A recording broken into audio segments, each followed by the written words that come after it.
Hey, legends! Welcome back to another epic adventure. Today, we're diving into What If Deku Had All the Tailed Beasts the movie. Shout out to Dragon Wizard 2468 for the amazing concept and for giving the green light. Thanks for all the support, you guys are the best. Let's jump right in and see what Deku can do with this incredible power. He couldn't have it. He would only abuse it and make this world fall into darkness. I trust you understand the meaning of your actions, Naruto. If you do this, then not only will you have the power of both my sons, but the power that can never be rivaled by normal people. Naruto looked at the chakra ghost of Hagoromo and nodded. Sasuke is obsessed with power, and I would like to believe he could see the evil in his heart, but I know that he will only use it for his own selfish obsession. I am well aware of the consequences, and I'm willing to make the sacrifice. Hagoromo smiled. It was as if Ashura was in front of him. Very well, my child. Hold out your left and right arms so I may transfer both to you. Connecting his hands with the Sage of Six Path, Naruto started to feel a massive increase in chakra and having a much clearer mind. Since you are Ashura's reincarnation, you will have a boost in your chakra as well as a clearer mindset. Indra's power will also give you a bigger boost in chakra. You will also have the Rinne Sharingan in your left eye, while your right remain the same. Remember, my mother Kagaya will have an almost endless amount of chakra and the same if not more abilities than you. Be careful, Uzumaki Naruto. I took it from him so that I could take her on without anyone sacrificing their life for me. I fought her alone, traveling to different ecosystems in different dimensions, until I managed to surprise her, ensuring my victory. It'll be near impossible to reseal her in another moon, Naruto. Kurama said, giving Naruto more of his power while he was receiving power from his 8 other Biju sisters. They were fighting in what looked like a cave filled with boiling hot lava, both of them flying through the air. Otsutsuki Kagaya had to be the strongest opponent Naruto has ever faced, and no other battle would come close in his opinion. She had both the Byakugan and Rinne Sharingan, could absorb any element ninjutsu, and had an affinity with all elements in Yin/Yang release. She could open portals to other dimensions and create dimension gaps to deliver a surprise attack. I know as much. The only way to defeat her is to seal her away, but the only way I could do that is if I... Naruto didn't want to finish that thought, but it was all he could think of. All 9 Biju looked at one another, knowing that it would be the only way to stop the Otsutsuki. Go for it, Naruto. We'll support you in whatever you decide, just don't die on us.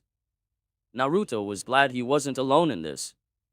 She knows almost any jutsu, and even if I can hit her, she'll just heal up and copy it. There's only one jutsu I can think of that will work against her, and I know she'll never expect it. Kurama wanted to hit Naruto for even creating that jutsu, but he did have a point. She won't be expecting it. This better work, or I'll kill you, you idiot. The other tailed beasts were confused. What kind of attack was Naruto going to use? Here we go. Taju Kage Bunshin no Jutsu. In an instant, 10 Naruto clones appeared and rushed towards her. When they were a few feet away, they all did the one same hand sign, Warok no Jutsu. Kurama wanted to hide in the ground out of embarrassment, while his sisters were all a blushing mess. With her distracted, I was able to grab both her arms with the sun and moon mark, and sealed her within me, or at least I thought. After sealing Kagaya in one of the many dimensions, Naruto sat on the ground exhausted and out of breath. We did it, y'all, we dash, then he felt it. It was like his whole body was in boiling lava and then being doused in ice-cold water, and all he could do was curl up in a ball and fight the pain. The 9 chakra beasts were confused about what was happening, until they realized one crucial part: where was Kagaya? They were supposed to seal her inside Naruto and have the 9 beasts inside him weaken her so he could fully retain her in his mind, but it seemed like something went wrong. That was when they started to feel it. Naruto was changing. He was getting even more chakra than Ashura and Indra put together, and his body was also absorbing everything around him and everywhere he was. It was like a moth to a flame, but instead of moths it was chakra, and instead of a flame, they were heading into Naruto. They knew if they didn't loosen the amount of pain their blonde Jinchuriki was feeling, his mind and body were going to break and everyone would die. What we didn't expect was that when we sealed Kagaya, we actually absorbed her into my body. She has become one with me, and with that I started to change, both physically and mentally. I started to grow pale white and my hair started to grow down my back, stopping right at my knees. I grew a foot or two taller and could feel a pair of horns grow. My eyes that were once a bright blue faded to a icy blue, and I could feel a third eye form on my forehead. If physically changing hurt like a bitch, then what was happening to my mind was like having a Yamanaka slowly destroy my mind while destroying my body just as slowly at the same time. Memories of places and people, knowledge of jutsu and other things started to flash through my mind. I would have most likely died if the 9 beasts weren't within me, and even then, I still barely made it. After that was gone and was over with, I could instantly tell something was wrong with my surroundings because the once bright green sky was now black and the ground was like sand, dead. Putting that behind me for later, I opened a portal back to the battlefield and what I saw will forever haunt my dreams. After Naruto opened a portal which he somehow did like second nature, he quickly flew back to the battlefield. He was expecting thousands of shinobi, whether they be dead or alive, fighting the massive army of White Zetsu. But what he saw made him go wide-eyed with shock, cause there wasn't anyone or anything there. That was when he started to see millions and millions of memories that didn't belong to him, go past him. But what really tore his heart was seeing memories of his friends crumble into dust. One by one they slowly and painlessly disappeared from the world. No. That's impossible. They're probably back in the village, wanting for my return. Yeah, that's it. It has to be. Not a second longer, Naruto flew at top speed back to his home village, the village hidden in the leaves. Arriving at the land of fire, Naruto could see the trees slowly start to crumble to dust right before his eyes, making his eyes go white with fear. Naruto laid his eyes on the hidden village. The walls stood high, protecting the village from any incoming attacks. The village was dead quiet, no sound could be heard nor any chakra signatures could he find. Entering his home, Naruto started to make his way through the village, watching as the plaque that he had once promised to protect with his life become a hollow and lifeless hell. There was no human or animal signature anywhere he looked. Naruto walked through his old ninja academy, where he first met Iruka and how he learned to become a shinobi. Training Ground 7 was quiet, but still as peaceful and beautiful as he remembered it. The Ichiraku ramen stall, where he first met people who fed him and truly saw him for who he really was, Uzumaki Naruto. The Hokage Tower, where he spent most of his days with the 3rd and 5th Hokage, whether it was to receive missions or for getting in trouble. The last place he visited was Hokage Monument, where all 5 Hokage were engraved into the side. Naruto always found comfort on top of the 4th head, who just so happened to be his father. How ironic. Naruto just sat there in silence, before he subconsciously entered his mindscape. Opening his eyes, Naruto wasn't surprised to see all 9 Biju in a circle with him in the middle. They just stared at each other in a comfortable silence, taking in his new appearance and him gathering his thoughts. I've come to a decision. With no one here and the land being destroyed, I think it's best that we find a new home. A home where we can all live in peace, and where you 9 can enjoy the sun on the outside. The tailed beast didn't say anything, instead, listening so they didn't miss anything. In honor of everyone who fought for peace in the war, I'll collect everything I can and bring it with us. We'll make sure their death was not in vain, and I shall prepare the day I join them whenever that may be. I collected everything there was of the hidden villages, towns, and cities. I took every scroll I could get, along with all the black sealing paper and every sealing tag. All the chakra mental and weapons, including the 7 swords of the mist, and my father's 3-pronged kunai. Every jutsu scroll of every clan and group, with as many books about everything I could get. Every medical herb I could get my hands on, and as many different flowers from every country. I took the sign that said Ichiraku Ramen Shop and the Ninja Academy sign, to remember my 2 favorite places. I took everything, if it was shinobi related or not didn't matter, as anything I could find would do. After what felt like days, I had collected everything I could get, with the hidden village signs being last. I stood high in the air above the Leaf Village as I said my final goodbye, promising to bring honor and dignity back to my world. I shed a few tears as I opened a portal to a new home world, and I left, never to come back.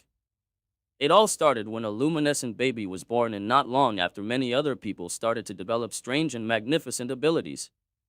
With the rise of these abilities came a rise in criminal activity, and with the government in disarray humanity seemed to be in despair. But with the rise of crime came a new profession, one that we once thought of being realistic in comics, heroes. Over time, more and more people started to gain these so-called abilities that we now call quirks.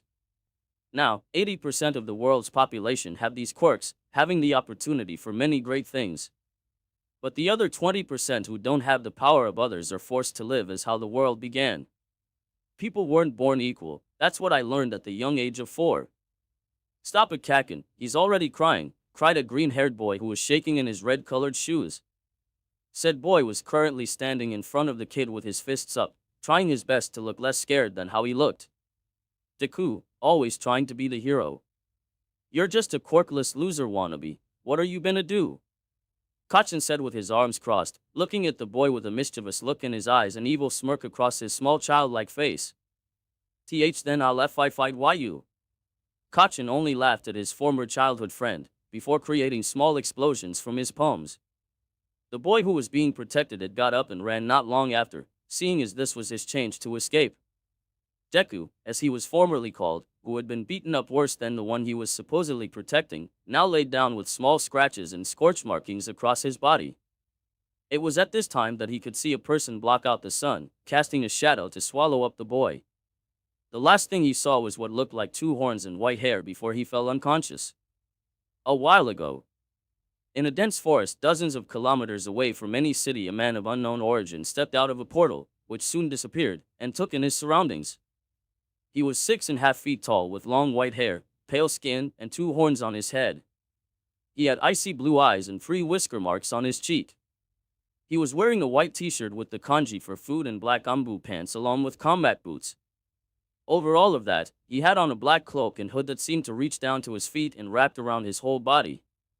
He took in a deep breath, enjoying the fresh and clean air, reminding him of his former home world. Why don't we look for a place to collect information, since we know nothing of this world?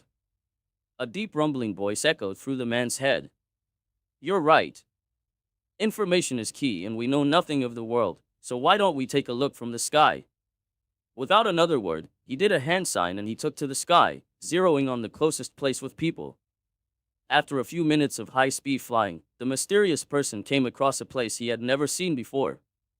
Tall metal buildings that touched the sky, and loud machine noises came from the city below. It would seem that these people are more advanced in technology than back home, but I can feel they have power, except it's different from chakra. There's nothing to do then go and see up close, kitten, a female voice said. Just don't do anything reckless, brat. We don't know what these people can do. The deep and gruff voice said, getting a chuckle from the man. Don't you worry, Furball and Matatabi, you're right. Heading down into an alleyway and stepping out into the crowded streets, he was speechless to how different the people here were.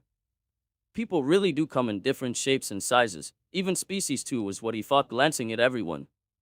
While he did see normal people talk with some weird square thing, there were also some who were every color of the rainbow and some with what looked like animal features. Some even had plant-like features or something. He was beyond surprised, but decided to find a place where he could sit and gather useful information. Seeing a cafe that was part of the ally, he walked in and was immediately hit with an overwhelming smell. Good afternoon, sir. Are you here to carry out or would you like a table to sit at? A sweet and soft voice said, giving his attention to her. A table, please. The waitress immediately blushed at hearing the gentle and deep voice. All right, this way. After being seated, she handed him a small menu before she quickly scurried away. At least we speak the same language, thank Kami for that, he said, chuckling to himself. Now let's see what they have here. Quickly looking over and waving the lady from before, he gave her his order before he chuckled again as she hurriedly went to do it. Arriving with his cup of coffee and a small plate of cake, he thanked her, but before he could dig in, he and others could feel a weird sensation come over them. Making sure no one could see him, he quickly grabbed the sweets and disappeared, forgetting all about the coffee. He had no idea where he was going but was following the weird sensation, like it was calling him to somewhere or someone. Arriving at what looked like a children's park, that was when he saw it, a child no less than 4 or 5, on the ground beaten. He could still see the children he most likely knew beat up the kid, but knew he couldn't really do anything. Focusing on the feeling that he could feel coming from the child, he walked up and saw he was barely holding on to concessions before he closed his eyes. What do you guys think? He said, picking up the boy and setting him down on a bench in the shade. He reminds me of you, Naruto. Ha ha ha ha. Like you're any better, Kurama. Who was the one who got their ass beaten? Ha, yeah, you. Naruto said, knowing how to get under the furball's chakra fur. Why you dash? Enough Karama. A female voice said, this one a deeper one than previously. Don't take his side, Gyoki. It's because you haven't been with him since day one. But you still lost against him nonetheless, and yes, I can feel something different about this child than the other humans and hybrids of this world. Kokuo said, seeing her sisters chuckle at their older and obviously more powerful brother. It wasn't long before the boy woke up, instantly knowing he had fainted on the ground but feeling the wooden bench he laid on. I'm glad you woke up when you did, as it can be quite dangerous for a child to walk in the dark. Turning to look at the cloaked man, the child started to tense up and got scared. I'm fine. I should get home so on. Jumping off the bench, the young green-haired boy cried out, forgetting about the injuries he had gotten when he was beaten by his supposed friend. Careful, you're still injured. How about you hip on my back and you show me the way to your house? Naruto could see the uncertainty on his face, and he could understand. How would you react if a stranger asked you where you lived? How about this, why don't we introduce ourselves? I'm Uzumaki Naruto, and you are. After a few seconds of silence and deliberation, he introduced himself. Midoriya Izuku. Nice to meet you, Midoriya-san, you can just call me Naruto. He said, still having his body covered by black cloak. Izuku, now feeling less nerves, nodded his head. Why do you wear that cloak, Naruto? Chuckling to himself, he reached up and took off the hood to show his face. It's so my eyes don't get itchy, since they're sensitive to the sun. Izuku just nodded, not put off by his non-human looks. Now I'm sure by now someone's going to get worried if their son ain't home soon. My mom is going to be so worried. Hopping on Naruto's back, Izuku gave him directions and off they went. After a few minutes of walking, they arrived at a 2-story apartment complex. I'm on the second floor, door 205. Walking up the flights of stairs, he arrived and knocked on the door. It was immediately swung open, revealing a tall, slender woman with green hair and eyes, worried in her eyes. Setting Izuku down, the woman quickly brought him into a bone-crushing hug, tears glancing down her face. It's okay, Mom, this man carried me here after I fell down today. Naruto frowned, not understanding why he would lie to his mother after he was beat up, and his mother also seemed to notice but said nothing. Why don't you go get washed up, Izu, and I'll patch you up in a little bit. Rushing into the bathroom, it was Naruto and the boy's mother, an awkward silence in the air. Please come in, I got tea and cookies made. It's the least I can do after bringing my Izu home. Nodding his head, she led Naruto in through the living room and into the dining room/kitchen. I'm Midoriya Inko, and I would like to thank you for bringing my son back home. Uzumaki Naruto, and it's no problem. But how long have you known he was being bullied? When he saw Inko wince, he knew he asked a sensitive question. I was assuming you knew, and I know he lied to you, so you don't have to worry, but... It started last year when he was diagnosed quirkless. It's rare but not uncommon. I didn't know at first, but about a month later, he started to show up with scuffle marks and injuries, and whenever I asked him, he would smile and say he had fallen while playing. At first I believed him, as he used to play out in the woods, but he stopped bringing friends over and going over to theirs, and I could see he was putting on a brave face for me, but to know that he wanted to protect me. Tears were sliding down her cheeks, and Naruto did the only thing he could do. Placing his hand on top of her, she looked into his icy blue eyes and saw compassion and a form of understanding. It may not be my place to say this, but I believe he still holds on to his dream and doesn't want to let go, even if it means hiding his pain from you. It's hard being a single mother, a parent no less, but I know you're doing your best. I was an orphan and had no one to be there for most of my life, but you have each other, and that is all that matters. Seeing his smile grace her lips somehow made his heart skip a beat, but he had no time to think on it as he heard footsteps making their way to them. I finished cleaning up, Mom, Izuku said, a smile on his face when he saw that Naruto hadn't left yet. Can Naruto stay for dinner? We can then watch the video after. Can he? Can he? Inko glanced as their guest, as if asking if it was all right. Why not? I don't have anything planned soon. Izuku sprouted the widest smile Inko had seen in a very long time, and even herself was glad to have someone over that gave her such a calm and relaxed atmosphere. I'll get dinner ready. Why don't you take Uzumaki-san to your room? I'll call you guys once it's done. The green net wasted no time and was pulling the white-haired man to his room. That night was filled with laughter and excitement, which had been absent from the household. Inko had just finished dishes and had found the two boys asleep by the child's computer, with Izuku asleep on Naruto's lap. Grabbing a blanket and placing it over them, Inko exited the room, thanking whatever god for sending their white-haired savior. Early next morning, Inko had just woken up and was surprised by the delicious smell that was in the air. Still in her pajamas, she made her way towards the kitchen, where she saw Izuku and Naruto putting pancakes and eggs on plates. Hope you don't mind me borrowing the kitchen. Inko let out a small eep at being found out, surprised as he hadn't turned around to look at her. It was then that she noticed he didn't have his cloak on, as she tried and failed to keep her blush from growing. She couldn't tell with his cloak on, but he was ripped, and was shaken out of her thoughts by the sound of her son's voice. Mom! Mom, look! He made the pancakes into strange animals. Looking at the animal-shaped pancakes, she had to admit it was something she had never seen before. Stop bothering your mom, Izuku-kun, she still needs to get dressed, Naruto said before she blushed in embarrassment and ran to her room. All he could do was let out a small chuckle at how the green-haired mother was reacting. After a few good laughs and embarrassing moments, Izuku was out the door to school, leaving the two adults to themselves. I don't mean to be rude or anything, but I was wondering what happened to Izuku's father. Inko let out a sigh. Izuku was 2 when he left us, deciding we weren't enough for him. We never divorced, but we haven't spoken to each other in years. Izuku doesn't know this, all he knows is that he had never been there. Then I guess he missed out. If I had a son like your son, man, I would never want to let him down. They hadn't moved and were just stealing at the door, not wanting to break the comfortable silence. Thanks again, and I'm sorry about last night. I didn't mean to intrude. Don't worry about it, Izuku and I had lots of fun last night. I haven't seen him so happy in such a long time. I should be the one thanking you. After that they had started doing dishes, which had Naruto washing and Inko drying. Naruto and Inko talked and laughed, and for the first time in so long, they had felt complete. At 2:45 and the duo were walking to pick up Izuku, they were focusing so much on each other, they hadn't paid attention to their surroundings. It wasn't until a hand had grabbed Inko's shoulder, snapping them back to reality.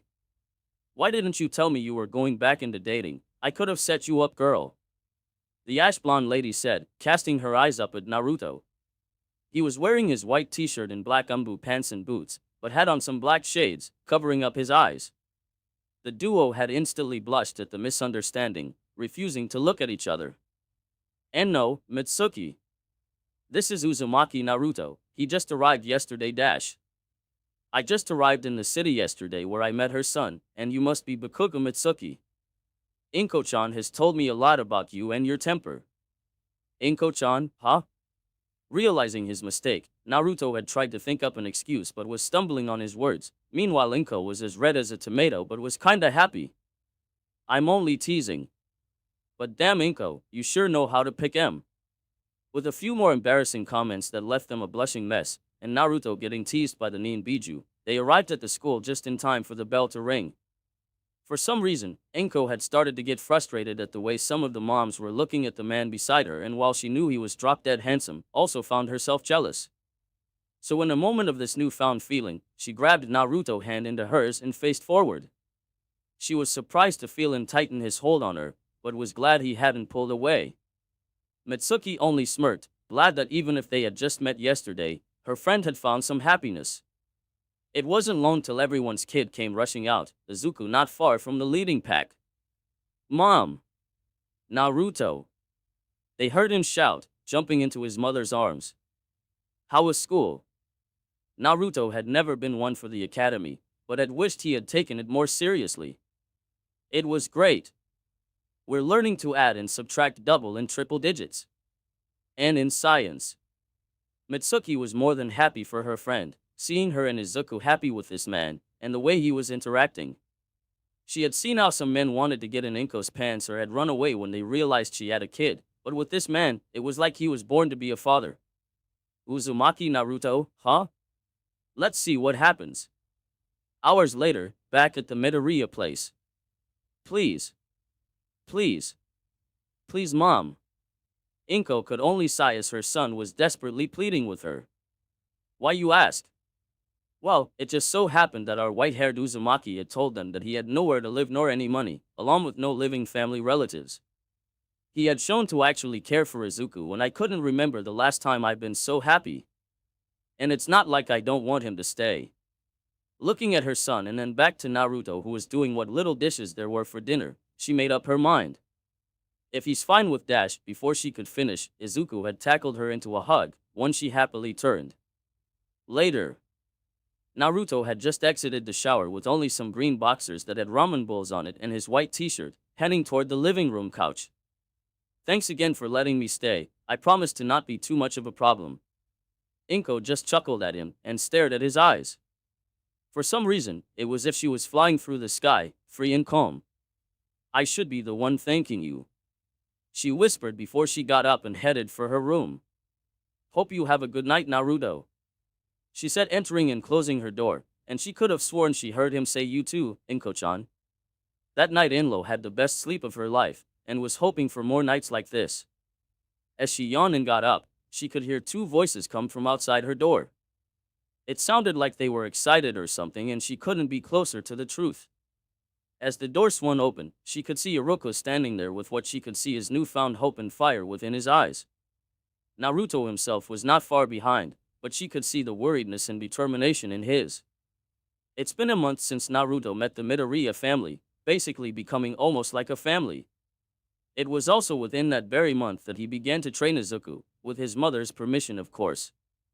While she may have not been fully on board, she couldn't see the sadness Izuku had come back now that he had someone else to hang with, and the fact she could somehow feel like he would protect her son. Today was the day that our white-haired friend decided to tell them the truth, as he was beginning to feel like part of the family. It was an early Saturday morning, and all three were eating another breakfast made by Naruto. I need to tell you too something, and I know how ridiculous it may sound, but it's the truth. Inko could hear the seriousness as he spoke, as he was normally playful. Izuku knew the tone as he had been training with the man, and has very few times heard him like this. After giving the man their attention, he suddenly felt nervous and scared since he had actually grown to like this family. I'm not from this world or universe. It was plain and straightforward, catching them off guard. Inko wanted this to be some type of joke, but his eyes told her he wasn't lying, he was revealing a part of him he trusted in them. What happened? Inko turned to see her son ask that question, and was surprised to see how calm and focused he was on the situation. We were in the middle of a war where all 5 enemies came together to fight a greater enemy force, protecting the one thing they knew the enemy needed. We were winning with little casualties, and we were making our way to the final battleground. We fought for what felt like days, and I watched helplessly as my friends died to the enemy. He had gripped the table halfway into the story as if he was reliving it again. In the end, I was the only one left. The 2 listeners stayed quite the entire time, and even Izuku could tell he had not had a happy life. While hadn't understood most of it, he could understand what it felt like losing a friend. Inko couldn't even begin to imagine how he had felt, seeing his friends die, losing what little family he had with them.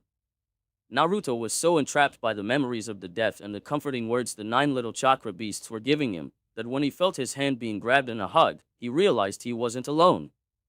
While he did have the Biju family, he had lost the human aspect in life and now he had that back. He would protect them with his life and make sure they live a happy one too. Seeing a smile grace his lips made the 2 Midoriya much better, as he was normally the one who brightened their day and now it was their turn to brighten his mood. You're not alone anymore, Naruto-kun, you have us now, Inko said, flashing him a smile along with a pink blush. Izuku quickly agreed, nodding his little head off. Yeah. You're stuck with us now. The 2 adults just laughed at the child's comforting words. How could I leave you now? He said, picking up Izuku, bouncing and turning him in the air. The sad and depressed morning was soon forgotten with laughter and happy thoughts. Now go get changed, we have training to do. Placing a slightly dizzy Izuku down, he wobbly made his way to his room. He really likes you, Naruto-kun, Inko said while they were doing dishes. Naruto only chuckled, of course, what's not to like about me? I'm amazing. Inko had no doubt he was. It was silent as they continued washing dishes in a comfortable silence. So how about you?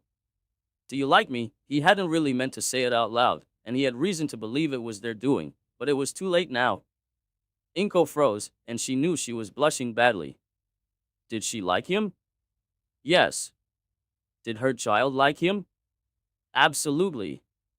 But before she could answer, Izuku had come out dressed and ready for training, not sensing the somewhat loving/awkward atmosphere. I'm all ready, sensei. It was what Naruto wanted to be called when they were out training as a sign of respect. Good. Start doing some stretching before we head out. I'll join you in a minute. Following his command, Izuku hurried out the door to do some stretches. About what I said, I understand if you don't feel the same and we haven't really known each other for long, but know I will always be here for you and Izuku, Inko-chan. The level of conviction and passion and understanding this man had, Inko didn't want to lose it, not when she and her son had found a man who cared like that.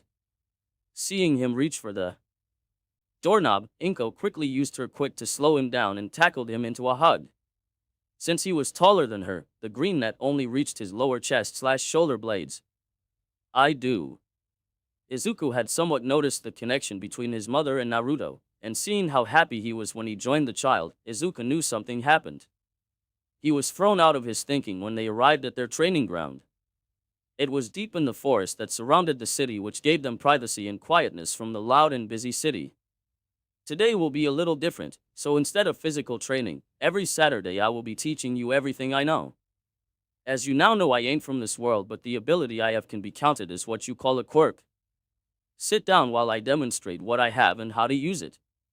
Izuku took a seat on one of the logs that were scattered across the field. Now what I have is called chakra, which can be used for just about everything. Chakra is made up of one's spiritual and physical energy, and the amount a person has is different, but with enough practice and experience one can raise the total amount. Izuku was soaking everything up like a sponge, excited to learn what chakra is and what it does. Now chakra is a very dense and raw type of energy, like so. Closing his eyes, Naruto concentrated on the least amount of chakra he could and surrounded his body in it. Naruto chuckled when he saw Izuku's wide-eyed expression, clearly shocked at what he was seeing. When you have enough chakra, you can make it visible to the human eye. Now chakra is a dangerous but also helpful ability. Watch. Walking over to the nearest tree, Naruto stretched his arm back and threw a punch at the tree, breaking it in half and sending it flying. When used, it can kill. Then placing his hand on the tree, Izuku was marveled by how the tree seemed to be regrowing, and can be used to heal and help others. For the next few hours, Naruto explained the chakra circulatory system and how to access chakra, how to regulate the chakra flow around the body, and how to expand one's chakra reserves. He also explained how chakra can have different properties, like how to heal almost anything from scratches in seconds to repairing a destroyed organ in minutes. By the time they finished, it was close to dinner, and if they didn't return soon, Inko would be getting worried. By the time they returned, it was close to 9 at night and the sun was beginning to set. Mom! We're home! Izuku called out, taking off his shoes at the door with Naruto following right behind him. Welcome home, boys. They heard her say from the kitchen. Go get washed up and changed, I need to talk to your mother. Nodding his head, Izuku quickly made his way to get freshened up. I see he isn't as tired today, what happened? Naruto just shrugged, taking off his jacket and put it on the chair before helping her. We just talked, he has one of the best minds I know his age.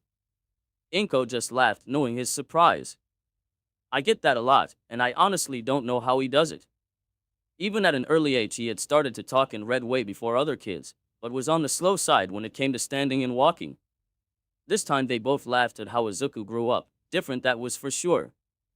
He reminds me of myself when I was small, wanting to save and protect this family and others. You raised him good, Inko-chan. Even after all this time, she still couldn't understand how he could be so honest and amazing that she blushed at every praise he made. So it's why I need to ask you this, do you believe he can be a hero? A hero that can surpass every obstacle and hurdle in his path? A hero you could be proud of? Inko didn't know what to say, but she spoke what she felt was what was needed. When we found out how he was corpless, I gave up on him and it was one of my greatest regrets. So I stayed on the sidelines, believing he could but also wanted him to move on, scared that he could end up hurt or even. Naruto could understand her worry, and she did have a point. A life as a shinobi, even a pro hero, was never an easy job, and even then you have to do what is right for others. Then we met you. It's thanks to you that my Izuku is happy and has that fire in his eyes, and I can't help but imagine him all grown and strong. It's because of you I can be sure he can overcome anything, that I can see him have a family and I can find love again. It was sudden and quick, and it surprised them by how amazing and right it felt. Was kissing supposed to feel this good? It was the one thought as they captured each other's lips. By the time they broke apart, Inko was out of breath, staring at his hypnotizing eyes. Naruto was so caught up in her eyes and the feel of her lips, he hadn't felt Izuku come and sit at the table. It was only when he caught a patch of green at the corner of his eyes that he realized they weren't alone. Inko also caught the way his eyes moved to the table, snapping straight up and backed away from the white-haired man. After a somewhat embarrassing dinner, Izuku had excused himself early, saying he wanted to get to bed early, but the wink or double blink wink didn't go unnoticed to the two. I take back what I said, he's definitely smarter than you. That got Naruto to cut the link with the beasts after hearing them laugh and start to tease him. Those questions, why did you need to ask them? At the mention of them, they both blushed at remembering the kiss that they shared and would have gotten more heated if they weren't interrupted. Ah, yeah, those. I am able to give Izuku my ability, but I needed to make sure you believed he could do it. You can do that. That great, oh, Izuku will be so. She stopped with one look at Naruto. While yes, I can do it, our circulatory systems are different. I would need to force them to become like mine, and it'll be a very painful and horrible experience. I have thought of everything, but even with this the odds, they're at least 50-50. Inko didn't know what to say. 50-50, while not bad weren't good either. Can you give me some time to think? Of course. I would have been worried if you didn't take a few days to think this through. Getting and grabbing the dishes, he headed towards the sink, stopping Inko. Why don't you go and head to bed early? I got dishes and food. The green-haired mother tried to argue, but she couldn't find a way to persuade him otherwise. Fine. Walking towards her room, she stopped right before closing it and she spoke just loud enough for Naruto to hear. Best kiss of my life. Hearing a dish drop, most likely shattered, brought a smile upon her face before she closed the door. You what? Quite Mitsuki. Inko shushed her as they were out in a cafe. She had shown up at the Midoriya door when she felt like something was different, which was the reason they were out in mourning. You have only met him a little over a month ago, and you kissed him. I know, but it felt so good. Mitsuki could see her eyes glaze over as she knew Inko was remembering the feeling. The way he looks at me with those eyes, and when he smiles, don't get me started on when he laughs. I didn't know a person could be so fit, and how his white hair moves when he plays with Izuku. Inko stopped talking when she heard her friend laugh, not realizing what she herself was doing. You sound like you're in love, Inko-chan. What? Mitsuki just laughed harder, seeing her turn a deeper shade of red. I haven't seen you speak like this about anyone, and now this man shows up.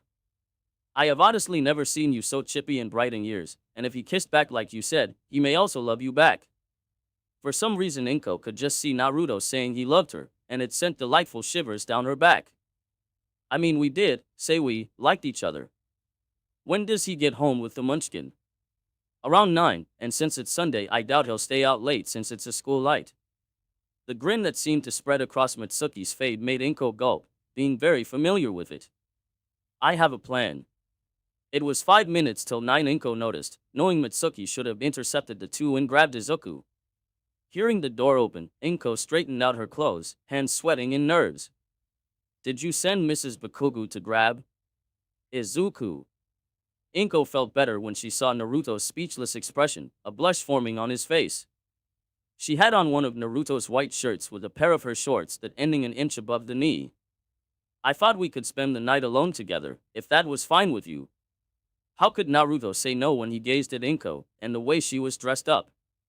Why don't you order pizza while I hop in the shower? I don't think you want to sweaty me.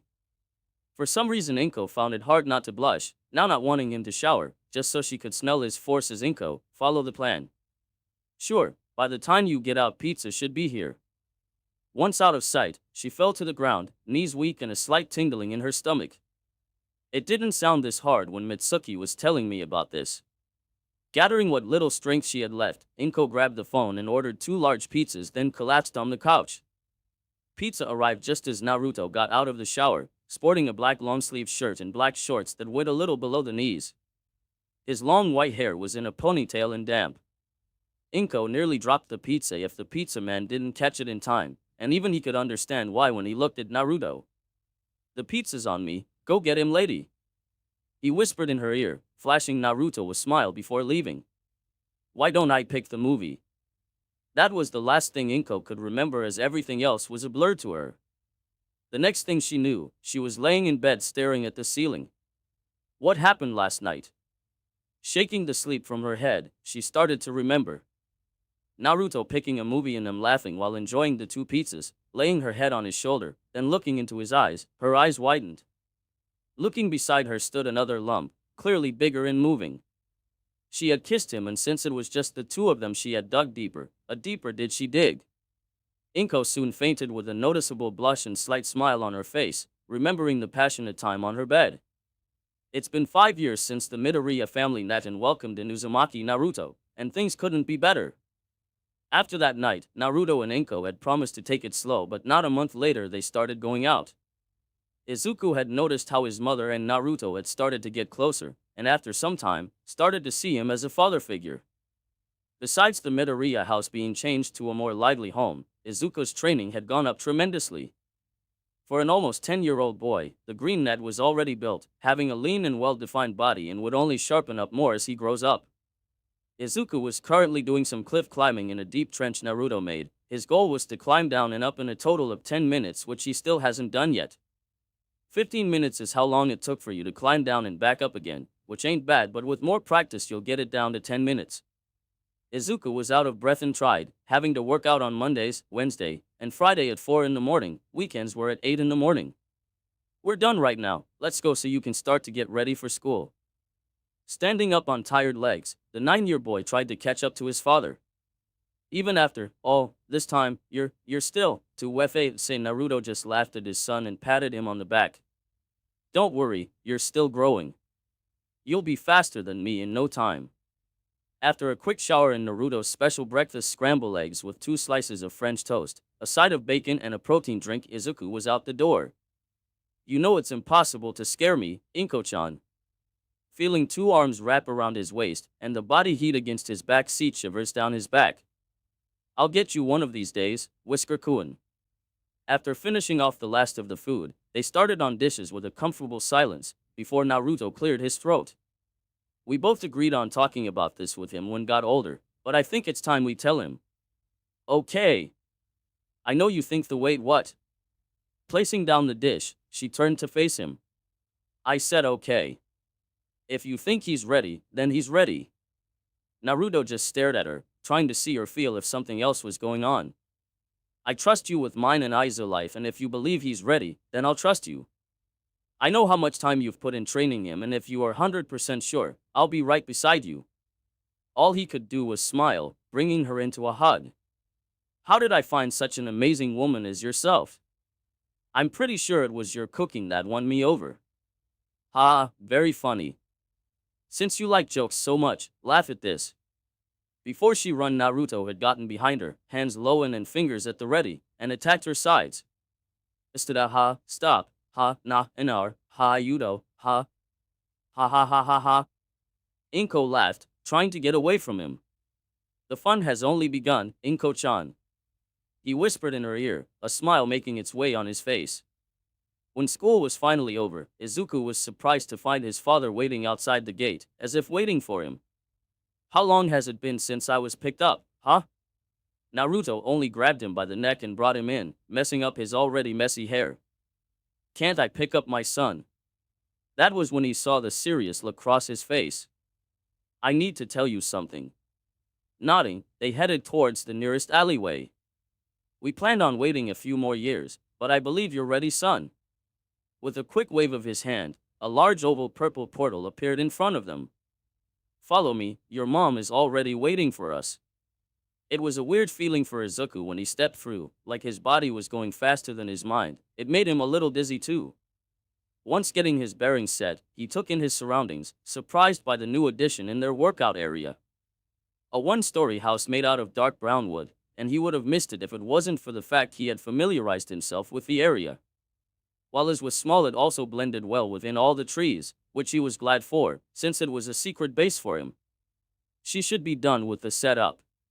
Snapping out of his musing, Izuku realized he didn't know what they were doing, especially with his mother, since she hadn't really been involved much with his training, believing Naruto was all he needed while she focused on making food for them. What exactly are we doing, father? Remember how I said we were going to wait till you were older, but because you have been adapting so well with my workout plan and teaching, I figured you were more than ready. Plus the fact I have a bad feeling, but I don't want to worry you too, he thought, glancing at the bracelet they had gotten him for his birthday. It had miniature chibi of all three of them, by far his favorite gift he had ever gotten. Ready for what the hell? Walking in what he thought was a small house, was actually bigger than what the outside was, even for it being a one-story house. It had furniture and pictures of the three of them. It even looked different from the plain look it had. The wood was waxed and shined with the lights he could not spot. The walls were of the same, smooth to the touch. He could even spot a few windows when he couldn't find any outside. Language. Not at all surprised at Izuku's expression, since he had not shown his son much of his power, and only showed him when explaining how something worked or was done. But that was the exact same expression Inko-chan had when I showed her. It's a space-time seal, which is very complex and hard to learn. Space and time, as in Naruto stopped Izuku before he could go into mumbling mode, as he and Inko like to call it. Yes, I am able to bend space and time, but it's time-consuming and takes a toll on my chakra reserves. With that out of the way, Naruto began to lead him through the house and stopped in front of a door. It was definitely different from the others, as it was blended well within the wall. As Naruto opened the door, the green net could see what looked like stairs leading down the dim room. Follow me. It was quiet as the duo walked down the stairs, which he soon found out were a lot, and reached what he assumed was the bottom when he saw another door. Izuku had seen his father serious before, but never to this degree. It was like he was going to war or something. Is everything all right, Dad? Yeah. I'm just nerves is all. Opening the door, Izuku was in complete shock at what he saw. The room was massive and was filled with books, scrolls, signs, plants, and so much more. What is all this? For almost 5 years I have been teaching you, getting you prepared for the day you receive your hard-earned reward. It didn't take long for him to understand what he meant. You mean, is that even possible? Theoretical, it'll be near possible for you to have chakra, as it is a foreign energy that is not of this world, but there's a way for you to achieve it. By remodeling your circulatory system and getting it used to the raw and dense energy, your body should be able to adapt to it. It'll take a few long and painful days, and the chances of it actually working is only 50/50 at best. Izuku took all this in, looking in Naruto's eyes. He had always been fascinated by them, with how they could hold so much emotion that words were not needed, and he could see he was scared but also confident. 50/50 ain't bad, but not good either, and even then, it all comes down to how strong my body and will is. Looking back at Naruto, his father, he remembered how he had changed their lives. For almost 5 years he had made me and Mom happy, made her happier than I've ever seen her.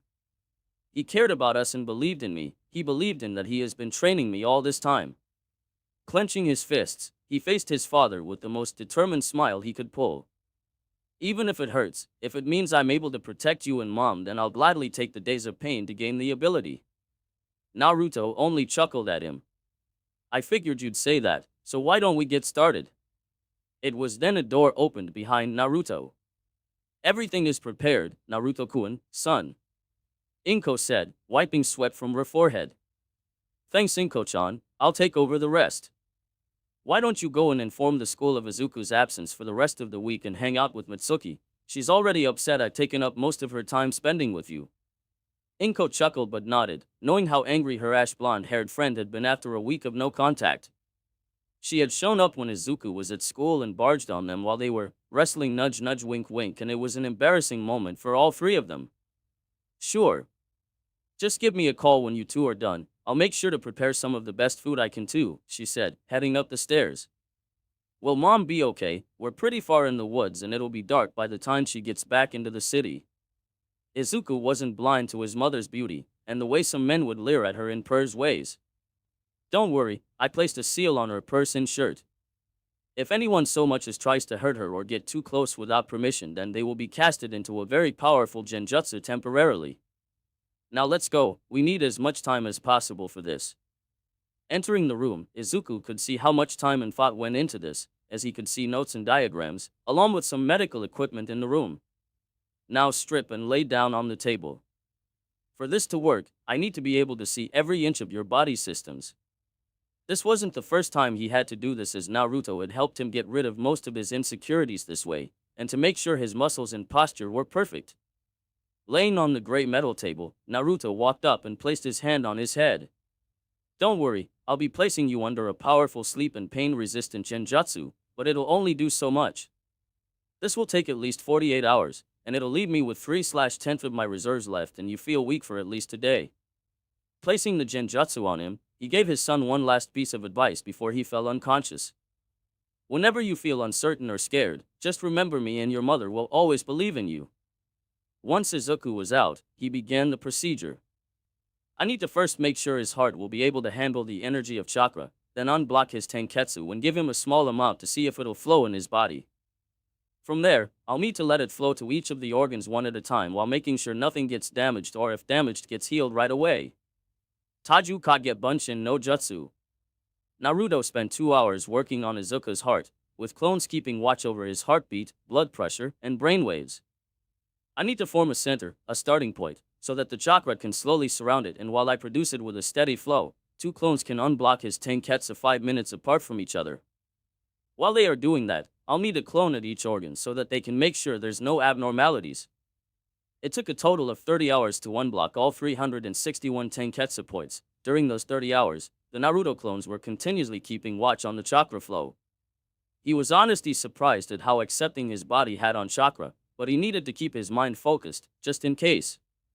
Now for the hardest part, getting the chakra to flow at a greater output. He currently has high genin level reserves, so I now need to pump as much chakra his body will allow him to hold at the moment. Increasing the amount of chakra he's giving Izuku, he was also making sure there wasn't a problem with it traveling throughout his body. So far so good, he's rising past high genin level. He's going to need control training like no tomorrow, haha shit. One of the tenketsu got overflowed, if I can't stop it, it'll explode. Clone 1 and 3 hurry and unclog that blockage, carefully. The rest you'll keep the flow steady, we don't want to rush his chakra to expand too quickly. Nodding to their boss, the original, they quickly but carefully increased the flow speed, making sure it gets the chakra moving before nodding to the original. Thank God. You too, keep an eye out for any more blockage. Receiving a high, boss. Naruto concentrated on finishing. 15 hours later, Naruto started to heal Izuku of all cuts and bloodstains that happened to appear. It wasn't long before he woke up, feeling the pain of the bright light and the massive pain from his body. Green hands appeared over his head and chest. Izuku could slightly crack his eyes open. I'm relaxing your body to reduce the pain. We don't want you to move as much as it is. How? How Dashi tried to say, only for Naruto to cut him off. Trust me, don't talk. You need to get as much rest as possible. You're in too much pain to sleep, and now with chakra it'll be hard to put up under another genjutsu without any damage done. All he got was a pained smile and closed eyes before Izuku relaxed the best he could. You'll need at least a few days to replenish the amount of chakra you lost to Naruto.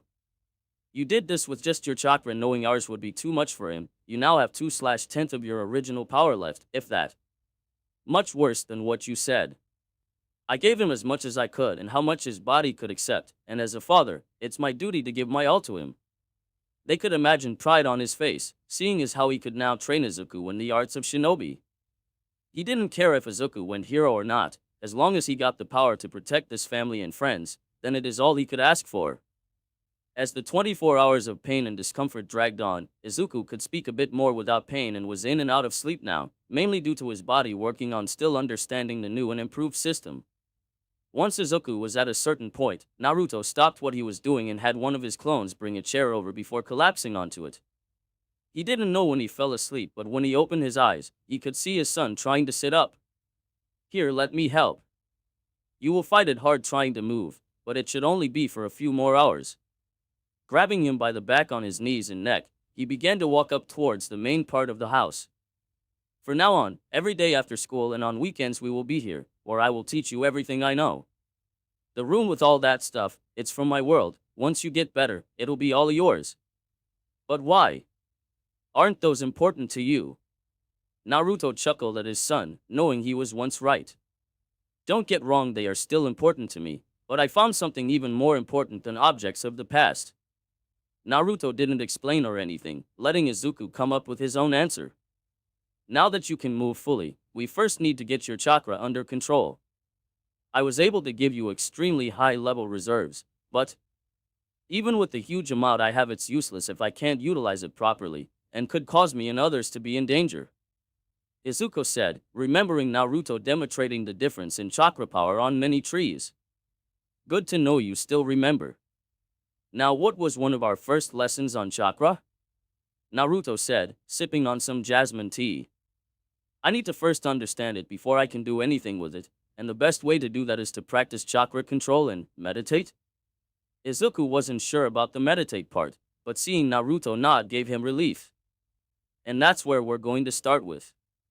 Come, we shall start with the leaf concentration exercise first. 30 minutes later. Keep your back straight.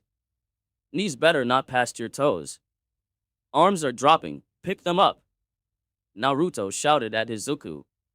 When they first started the leaf concentration exercise, he had gotten it after a few minutes of doing it. Now he was in a horse stance with a leaf on his head, 3 on his arms and upper legs. They had been going at it for the past 25 minutes, and Izuku was straining from it.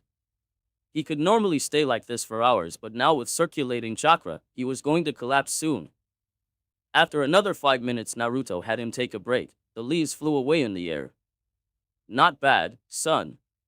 You not only got it within the first 5 minutes, but to hold it for 30 minutes like that, not even a few hours after getting chakra, man, call me impressed. Izuku beamed as he was praised, but laid flat on his back, tired still. We'll do this for a few weeks before moving on. After catching your breath, head for the stream and cool off. We still have studying to do. Fuinjutsu is a dangerous but very versatile art that takes years to learn, decades to even try to master it. You have to have quilty penmanship, knowledge in basic kanji and hand signs, and knowing how to regulate your chakra. If even one of these things aren't good enough, you can destroy everything in the process. We won't be working on actual seals yet, but to let you know what you need. Naruto said, before reaching for some books he had the desk. I'm going to need you to read all of these. These have history lessons on the founding of chakra and clans, and important members of each of them. These scrolls, reaching for a stack of 5, have specific exercises I'm going to need to look at and practice on your own when I'm out. You're going to have to learn to do these things on your own from time to time, but I'll continue to help you with chakra training until I believe you're ready to go on your own. Izuku could understand, since he can't always rely on him for everything when it comes to training. He would eventually move out, and he knew that his mother had been wanting to travel, so they wouldn't always be together. So far, the next few days Izuku was put through hell, both physically and mentally. He would sleep from 10 to 1 in the morning, then do physical training till 8, have an hour to cool down and rest before Naruto began his studies at 9 to 12. By the time they finished lunch, it would be 12:30, which they would do chakra training till 9. After a quick dinner and bath, Izuku was out cold when he hit the bed. Izuku went to school the next week, which he was glad they had no homework. It's been 2 weeks since that day, and Izuku's birthday was right around the corner. He was really excited about it, as he had overheard his mother and Naruto talk about hero-related things. It was the day before his birthday and had the day off, Naruto saying something about an early present or something. Izuku had left that day at 8 and everything else was a blur to him, and everyone could see he was happy about something, more than normal. Before he knew it, school was over and he was out the door, heading towards the training grounds. He wanted to get in some light workout time before going home. He was surprised to see his father come out of the house, looking a little tired and drained, but smiled at him nonetheless. What are you doing out here? I gave you the next 2 days off. I know, but I thought I would do a light workout through, just so I don't lose a day of training. Naruto only smiled at him, glad he was training even on days off. Why don't I join you? We can do a few miles then stretch and jog home. We haven't trained together in a while anyways. Not arguing with him, Izuku followed Naruto as they ran through the woods.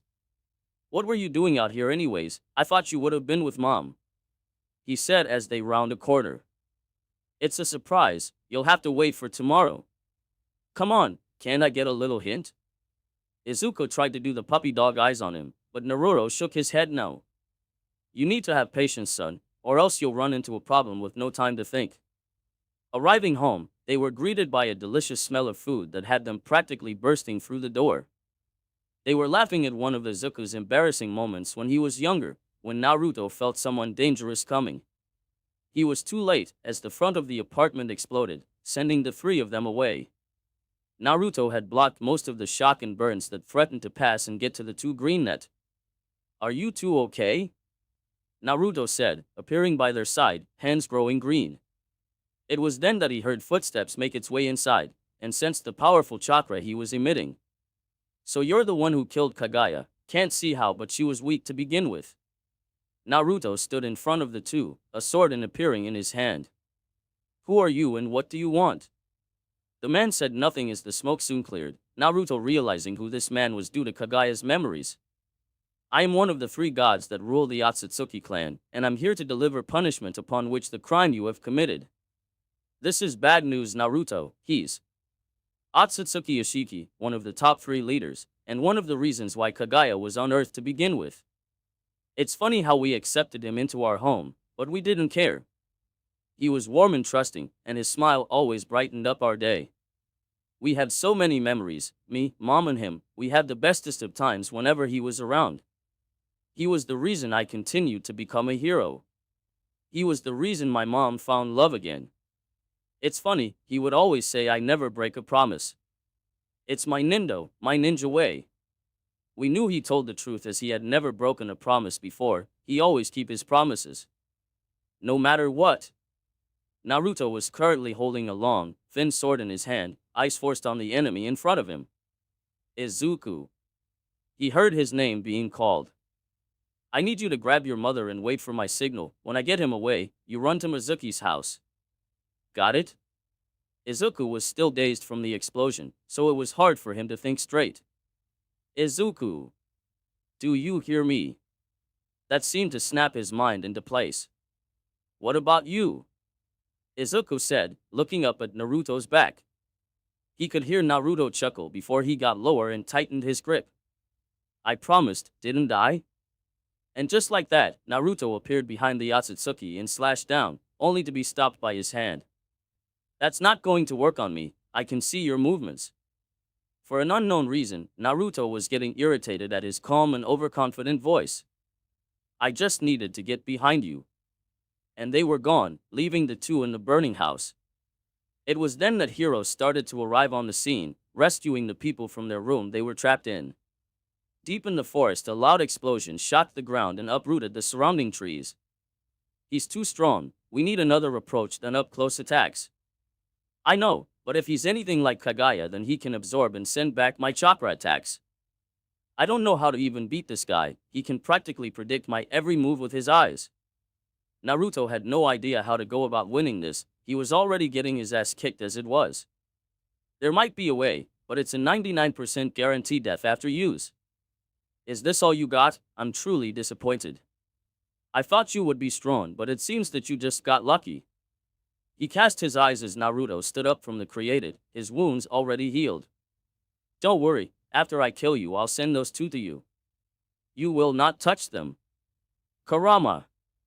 It was then that Ishiki felt it, power that was on par if not rivaled his own, come from the man.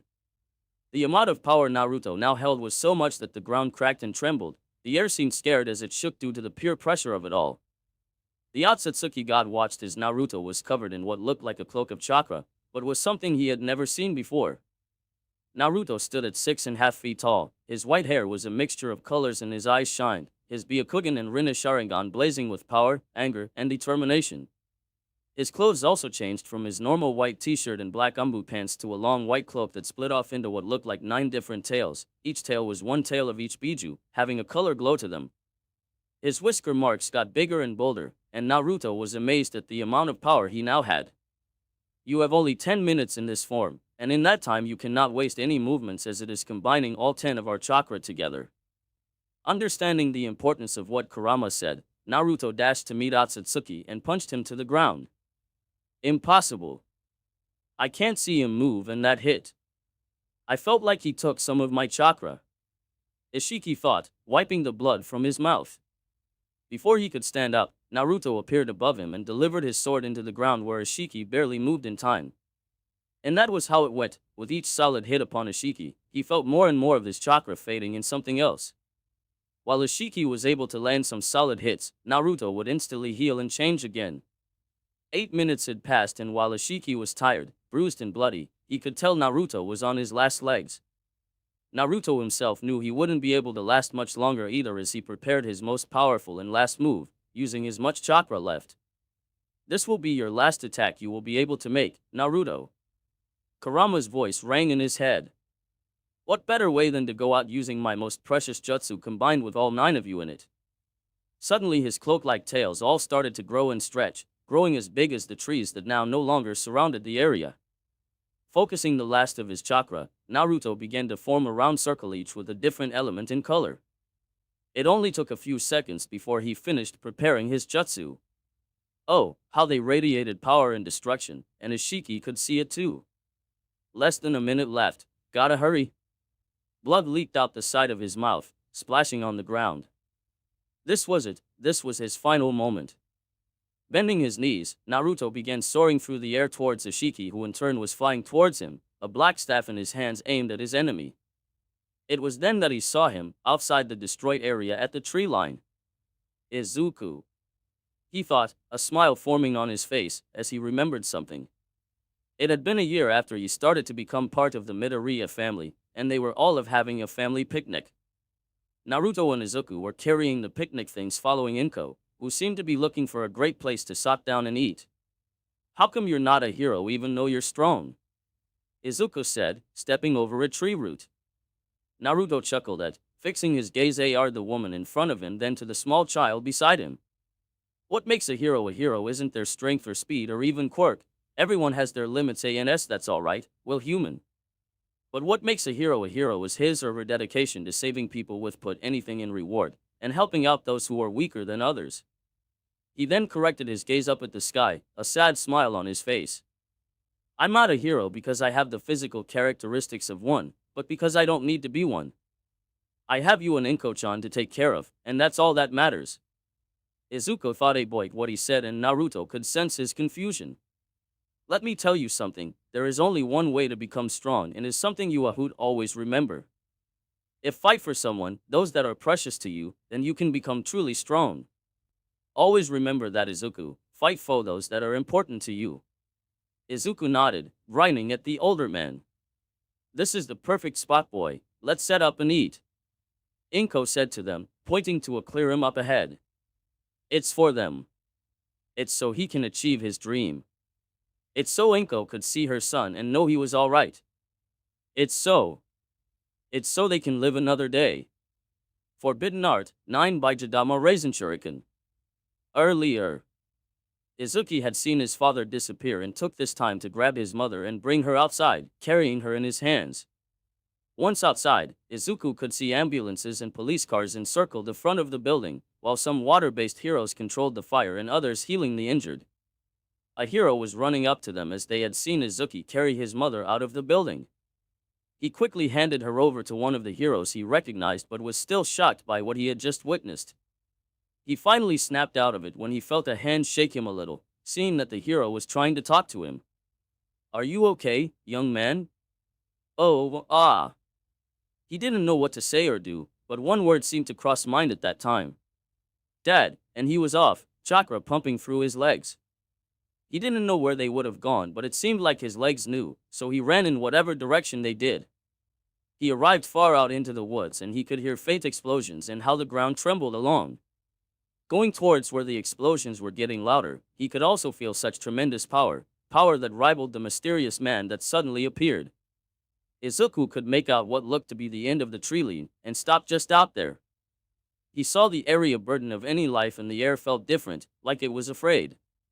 He looked up where he saw two powerful and frightening people, Otsutsuki Ishiki and Uzumaki Naruto. Izuku could tell he looked different, but he was focused on the jutsu Naruto was using and how it radiated power. That was when he heard it. It's so they can live another day. Forbidden Art, 9 by Jadama Raisin Shuriken. What came next was silence before an explosion erupted, shaking the ground in nearest city to its core. Izuku was flown back by the shockwave that followed and he could feel the destructive power before it stopped. After a few seconds, Izuku was sprinting toward the explosion and scared out of his mind. Only one thought was floating in his mind, please be okay, Dad. As he arrived, he could make out Naruto in the far distance. Once he arrived by his side, Izuku went to his knees, eyes looking over him. He was relieved to see the man he had come to call father cracked open his eyes and speak in a quiet voice. I promise to protect you too. His voice strained and tired. You did it. I knew you could. Tears sliding down his face. Naruto let out a forced chuckle, wincing by the pain in his chest. I wanted to see you grow into a proud and amazing man, asterisk cough cough asterisk. I wanted to spend more time with Inko, to see you too, smile and laugh. Tears now sliding down his face, staring at the sky that was beginning to be covered by dark clouds. What are you saying? Of course you will, Mom, and you going to take her to Paris? Remember, watch me, become a hero. Choking on his words, as if he was denying the truth of it all. You still have to protect us. You PR promised, please, he shouted, burying his head into Naruto's chest. Rain started to pour down on the two, as if the world was crying itself. You know, your birthday, it's today. I don't care, I just want you to stay with us. I can't do that, son, asterisk cough cough asterisk. Your present, it's in the desk, in the basement. I finished it yesterday, it might look small, but it'll grow on you, asterisk cough cough asterisk. There's also a gift, a small box, for Inko, give it to her, okay. Naruto chuckled, coughing a bit more.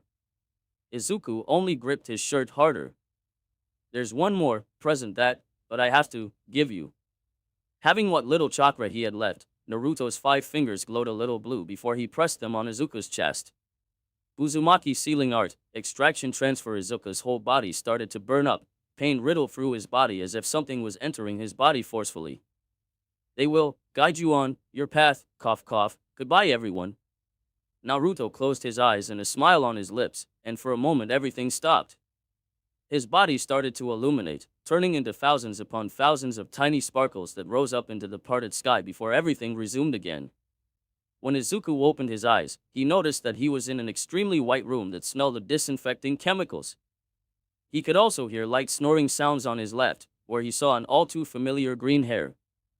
Mom? He wasn't exactly sure what had happened as his mind was still too foggy to remember anything. It seemed that she had woken up due to his whisper, something she had now grown used to. Izuku, you're awake, she cried as she hugged him with all her might. He chuckled at his mother's behavior, but hugged her all the same. It was after they separated that he noticed there was a person missing, Naruto, and his chest hurt thinking about it. Why does my chest feel heavy and cold? Inko didn't know what to say, she hadn't come to terms with it and she doubted she'll ever move on from him. Naruto was what she would call a soulmate.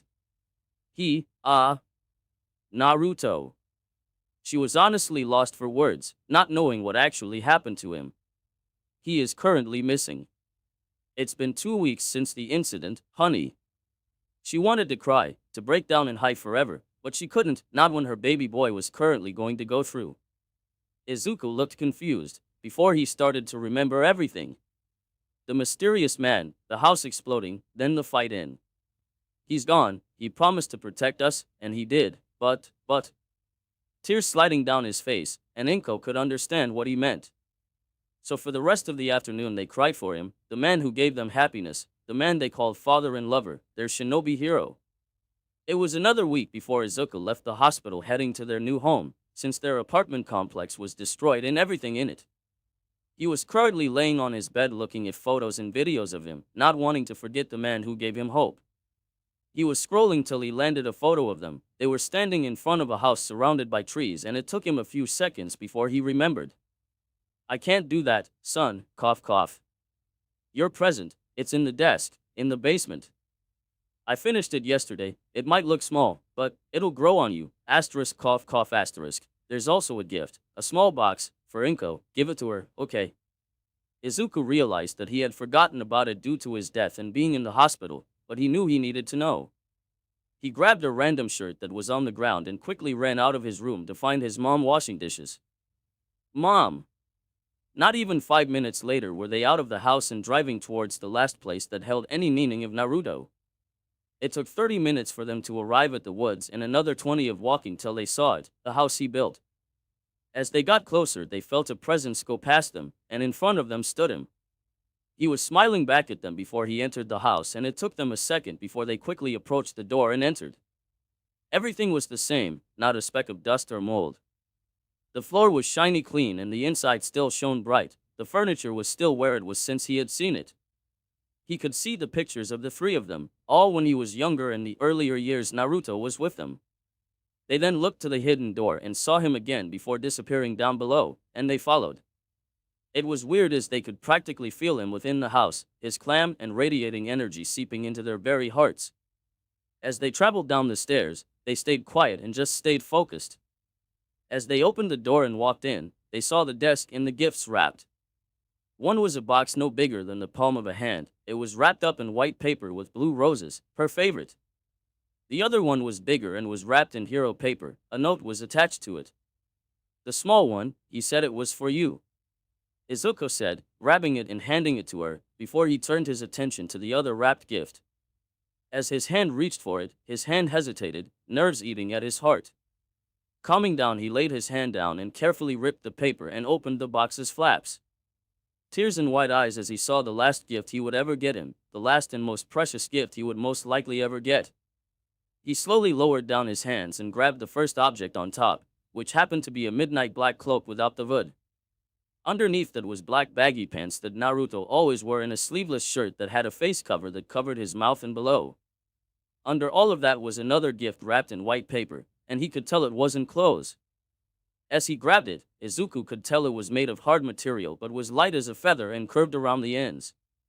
It was a plain gray color mask that fit Izuku's face perfectly when he tried it on. It was comfortable and he could see right through it. Wait, what? I can see through it. Taking it off, he noticed a note at the very bottom folded and addressed to him. Dear son, happy 10th birthday. In case something happens and I'm not around at the moment, this will help explain the outfit. With you having chakra, normal hero clothes and gears won't be of any good, so I made you a hero suit myself. I understand if you don't want to wear it, but if you are, then here. The clothes are specially made to grow with your body and withstand damage from outside forces as well chakra attacks. The mask is see-through thanks to a seal written on it. It will allow you to eat and drink with it on too. Cool, right? Anyways, it will also allow for voice changes, and it can even take the face of animals, something I thought would be cool to have.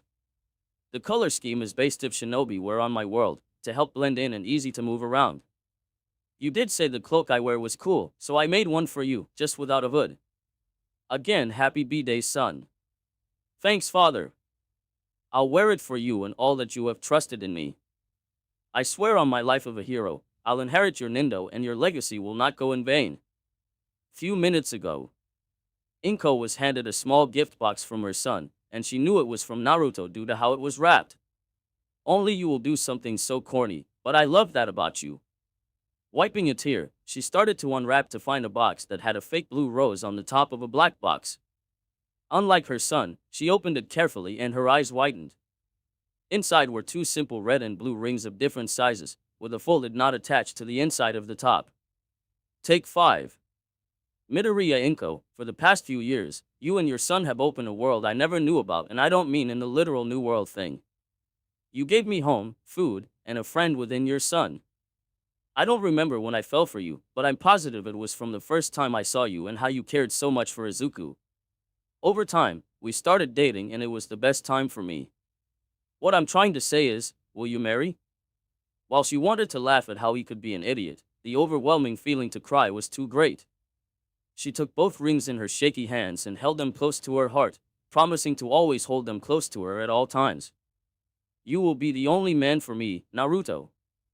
I'll raise our son to the best of my abilities, supporting him in anything he wants, just like you would have. Inko was on her knees crying, but she was happy they had something other than pictures and videos. Now they have something physically connected to him. It took them a while to calm down, but stray tears still fell. They were about to head out when Izuku remembered there was another letter, one that's addressed to both of them. He told Inko and she nodded, deciding to read and most likely cry in the living room. Dear son and lover. If you are both reading this, then sorry.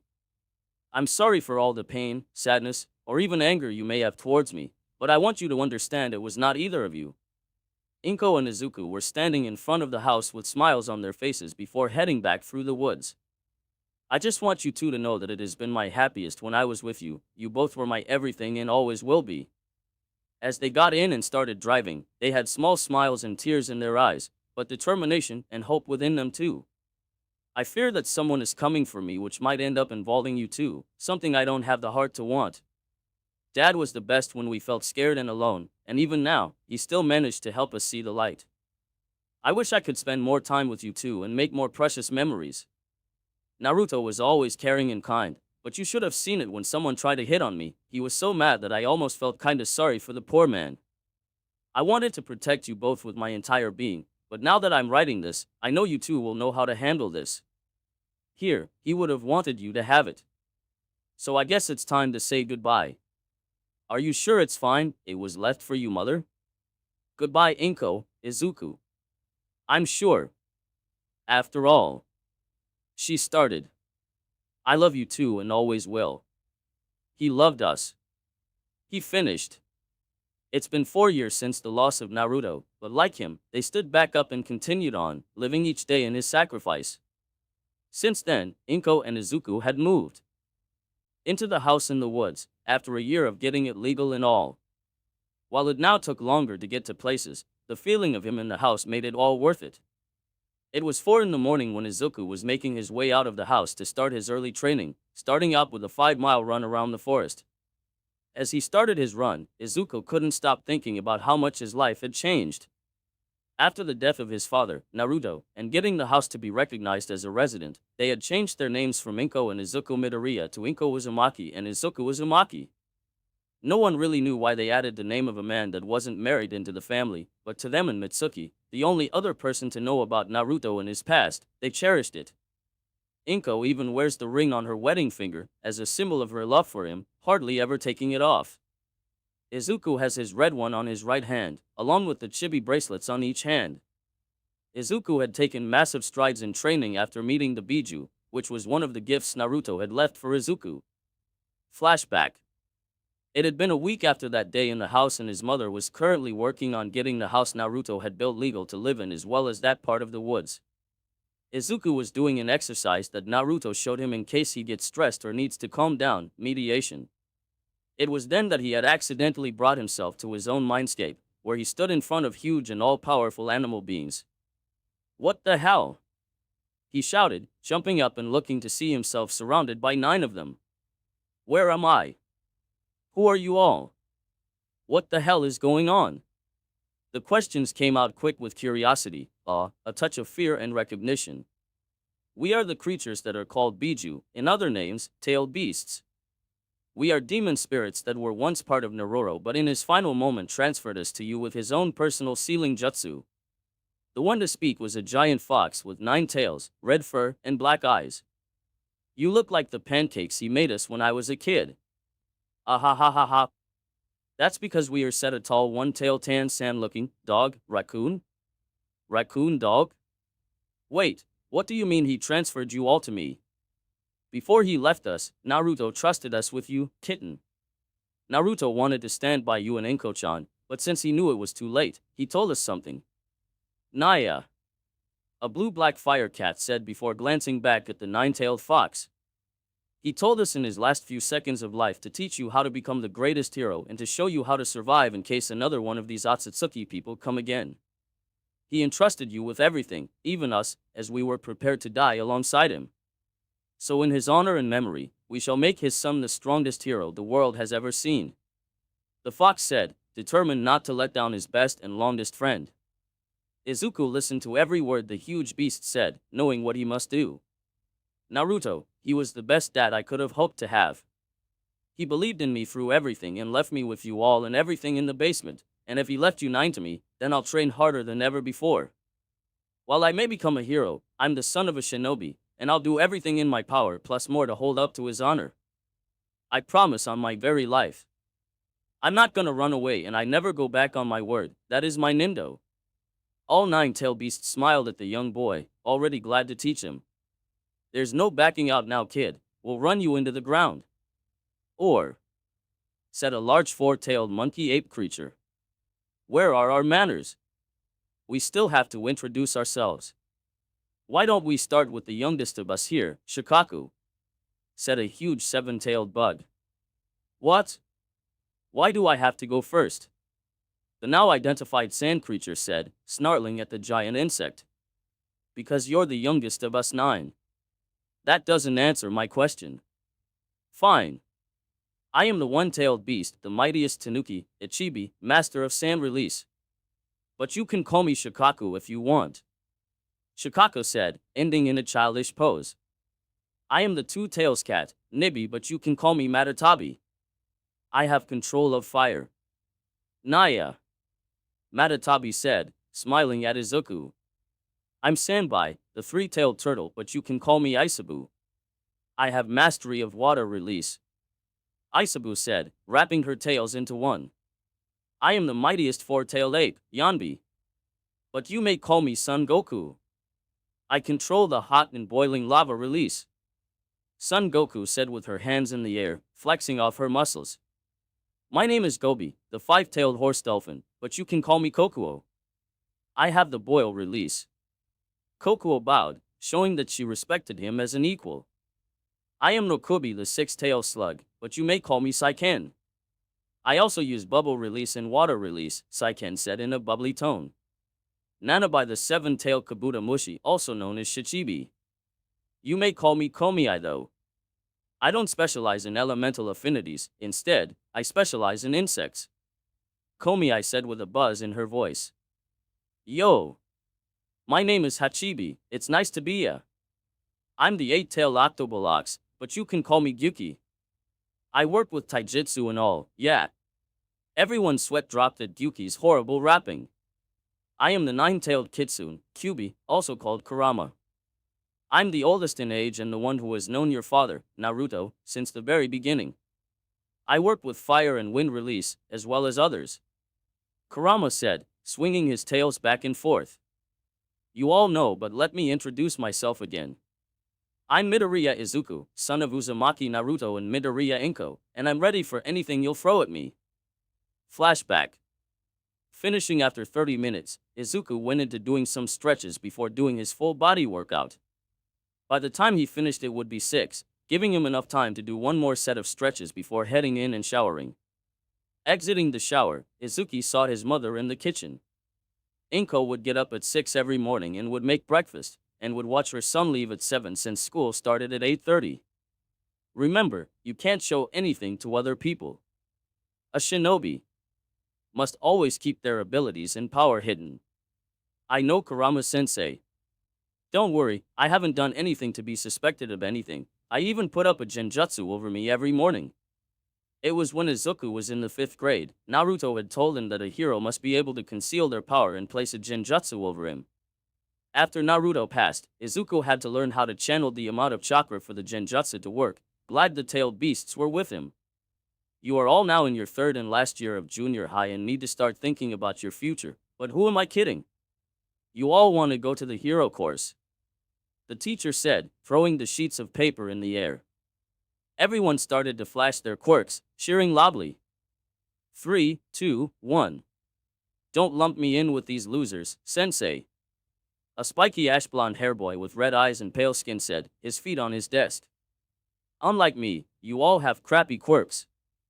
A smug and confident smile etched its way across his face. Bakugo Katsuki, always with an overconfident attitude. How much do you bet he'll say something about getting into UA, becoming the richest and beating All Might? Nice try, kitten, but we don't take losing bets, Matatabi said, chuckling. Hey, it was worth a shot, he thought back, smirking. As if on cue, I aced the mock test as well as the practical. I'm the only one worthy of getting into UA in this dump of a school. I'll even beat All Might and become one of the richest in the world. Aha dash, and then the teacher had to speak. You're also going for U.A, aren't you, Uzumaki? Silence echoed through the classroom before everyone burst into laughter, insulting how he didn't have a quirk and that he was only brains. While they weren't technically wrong since he didn't have a quirk, he was glad he had everyone fooled. Deku! Bakugo shouted, blasting his quirk on Izuku's desk and sending him to the ground. Forget about their crappy quirks, you're totally and utterly useless. You think you can stand as equals with me? Oh, of course not. It just been my dream since forever, and it wouldn't hurt to try. Izuku stuttered, seeing the teacher talk on his phone, ignoring what was happening. Try. You want to try? The entrance exam. What can you even do? He said, the others looming behind the boy. Just then the school bell rang, signaling the start of school. It was 4 o'clock and school just got out. Izuku was making his way towards the koi pond to fish out his notebook that the ash blonde boy had thrown out the window. Sometimes I wished that I could beat the shit out of Bakugo, Izuku said out loud, as he was crossing under a bridge. Then do it. We can beat the shit out of him right now. Let's get him, Shikaka said, her eyes ready for a fight.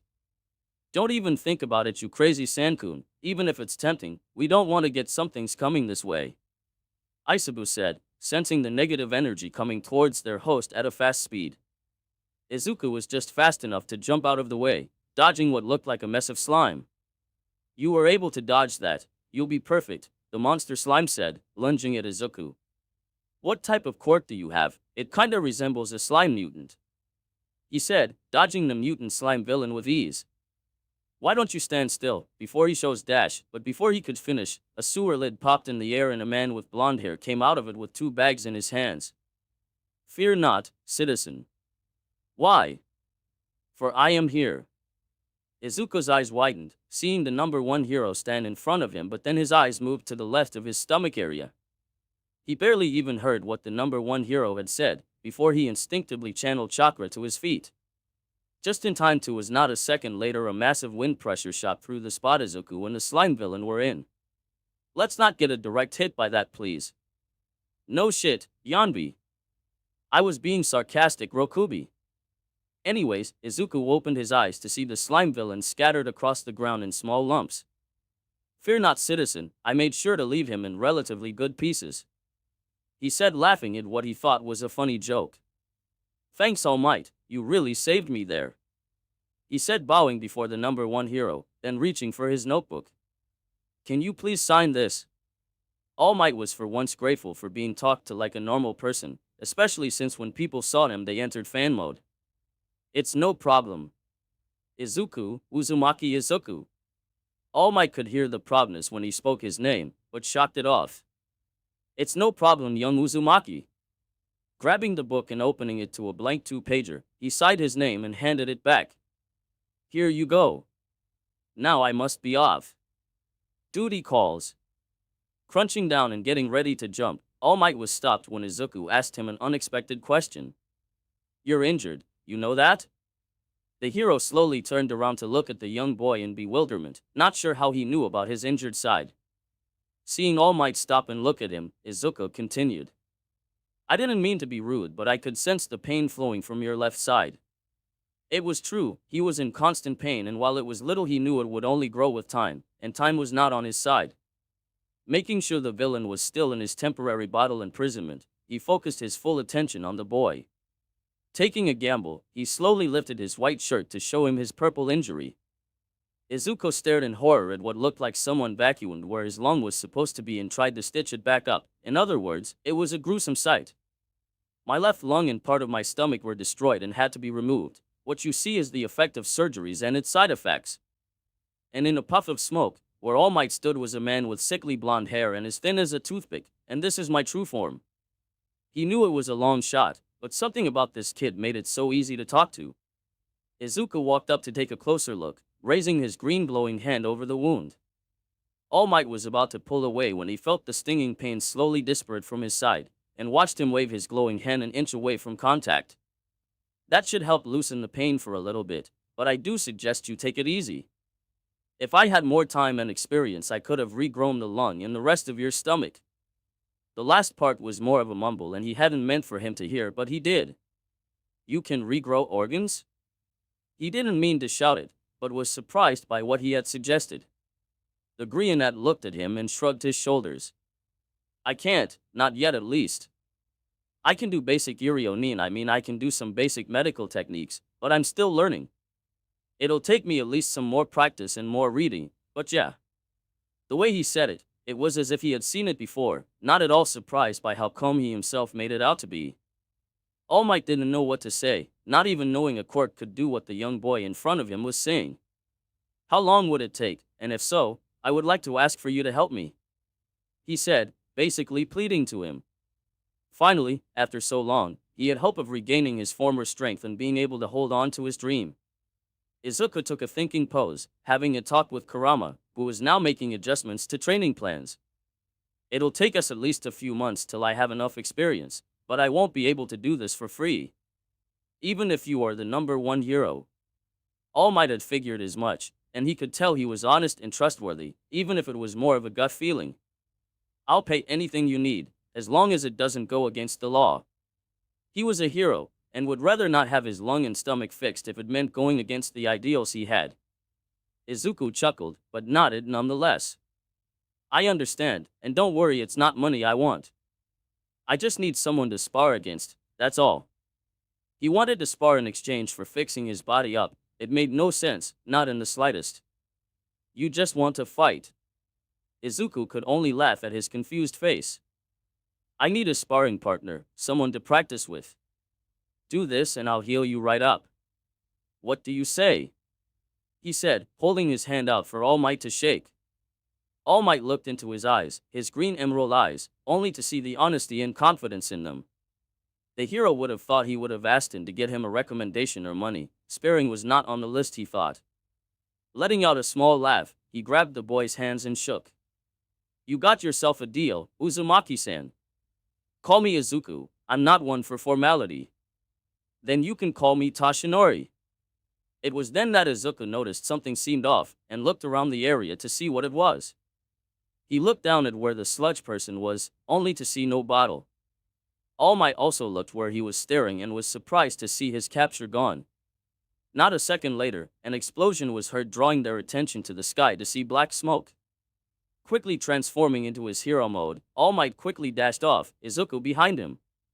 They quickly arrived to see a crowd of people at a one-lane street, along with some pros dealing with the fire and holding the people back.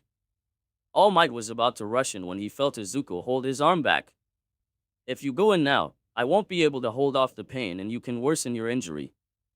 I'll distract it and then you jump in when you get a chance, then do one quick move and end it as fast as possible. He gave him no time to say anything back as he rushed forward, pushing through the crowd and passing the pro heroes. All Might could see him throw his backpack and he saw his chance. Quickly jumping in and grabbing both of the boy's hands, he shouted Detroit, smash. The effect was instantaneous. The sludge villain was blown to pieces again and everyone was speechless to see a sunshower before it stopped. Izuku had gotten scolded by the pros while the victim, Bakugo Katsuki, was praised by his strong quirk and will to hold on so long. It took 20 minutes for Izuku to leave, and escaped when no one was looking at him, and was soon joined by Toshinori 5 minutes later. We can meet at Takoba Municipal Beach Park, since no one really goes there anymore. Is there a reason that no one goes to that beach? Because of all the illegal dumping, that it's basically a landfill now.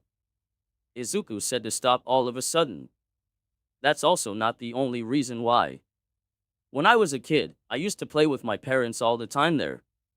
The older man could see him stare at the ring on his finger, knowing there's a deeper reasoning to why he wanted to go to that beach. We can meet up at 5 in the morning, so that no one sees us. Now I gotta go, my mom is probably waiting for me. All Might stared at him as he ran up ahead, when he jumped as his phone started to vibrate in his pocket. Yeah, I know I was supposed to meet you, but I had a run-in with an interesting person.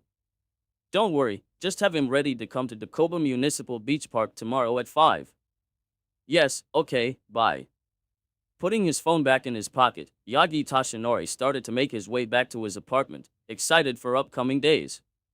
He would have made an excellent successor, but the world needs someone soon.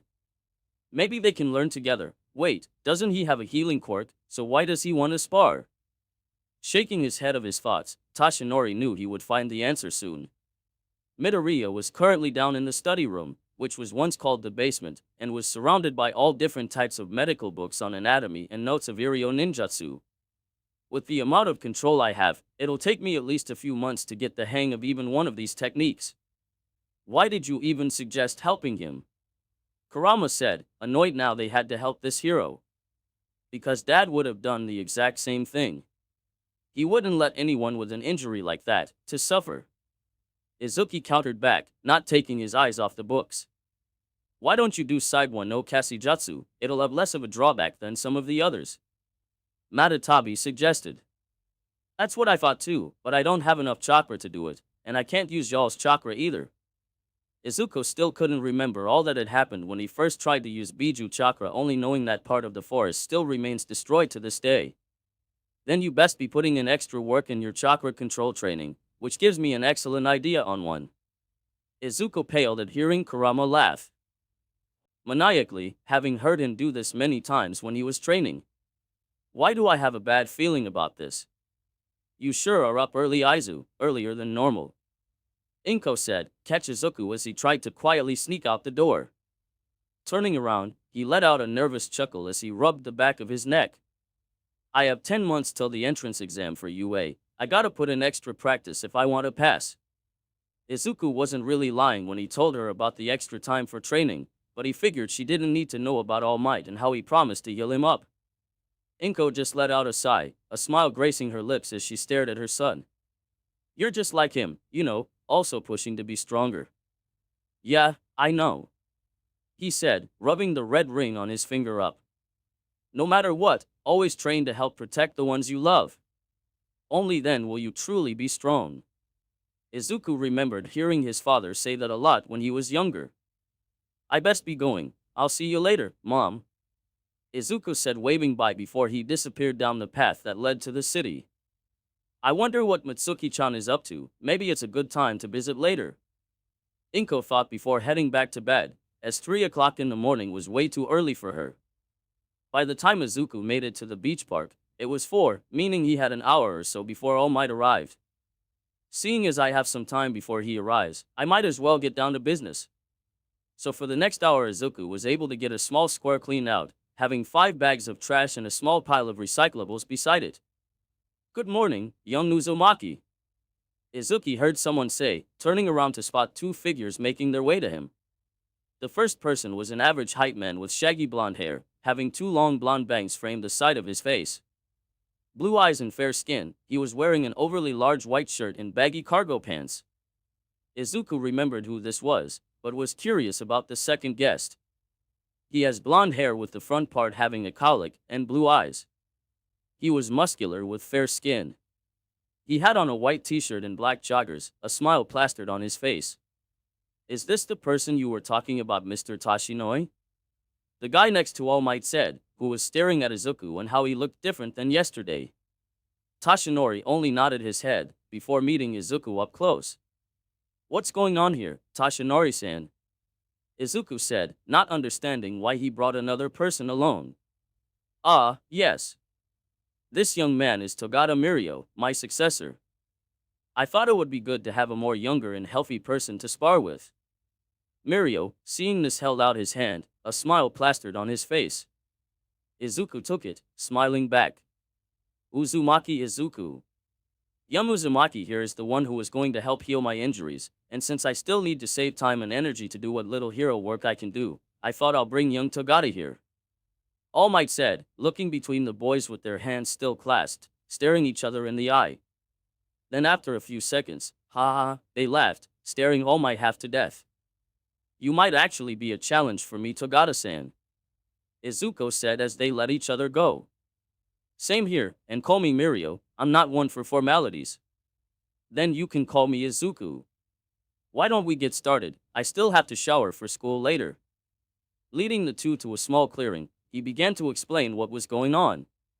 In 10 months UA will have its annual entrance exam, and while I'm positive that I will pass the written portion, I'm not sure on the practical portion. He stopped Mirio before walking a little further ahead.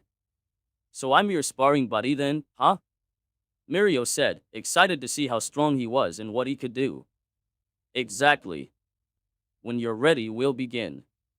Izuku then got in his stance with his right leg behind his left and his right arm behind his back, his left hand in a fist.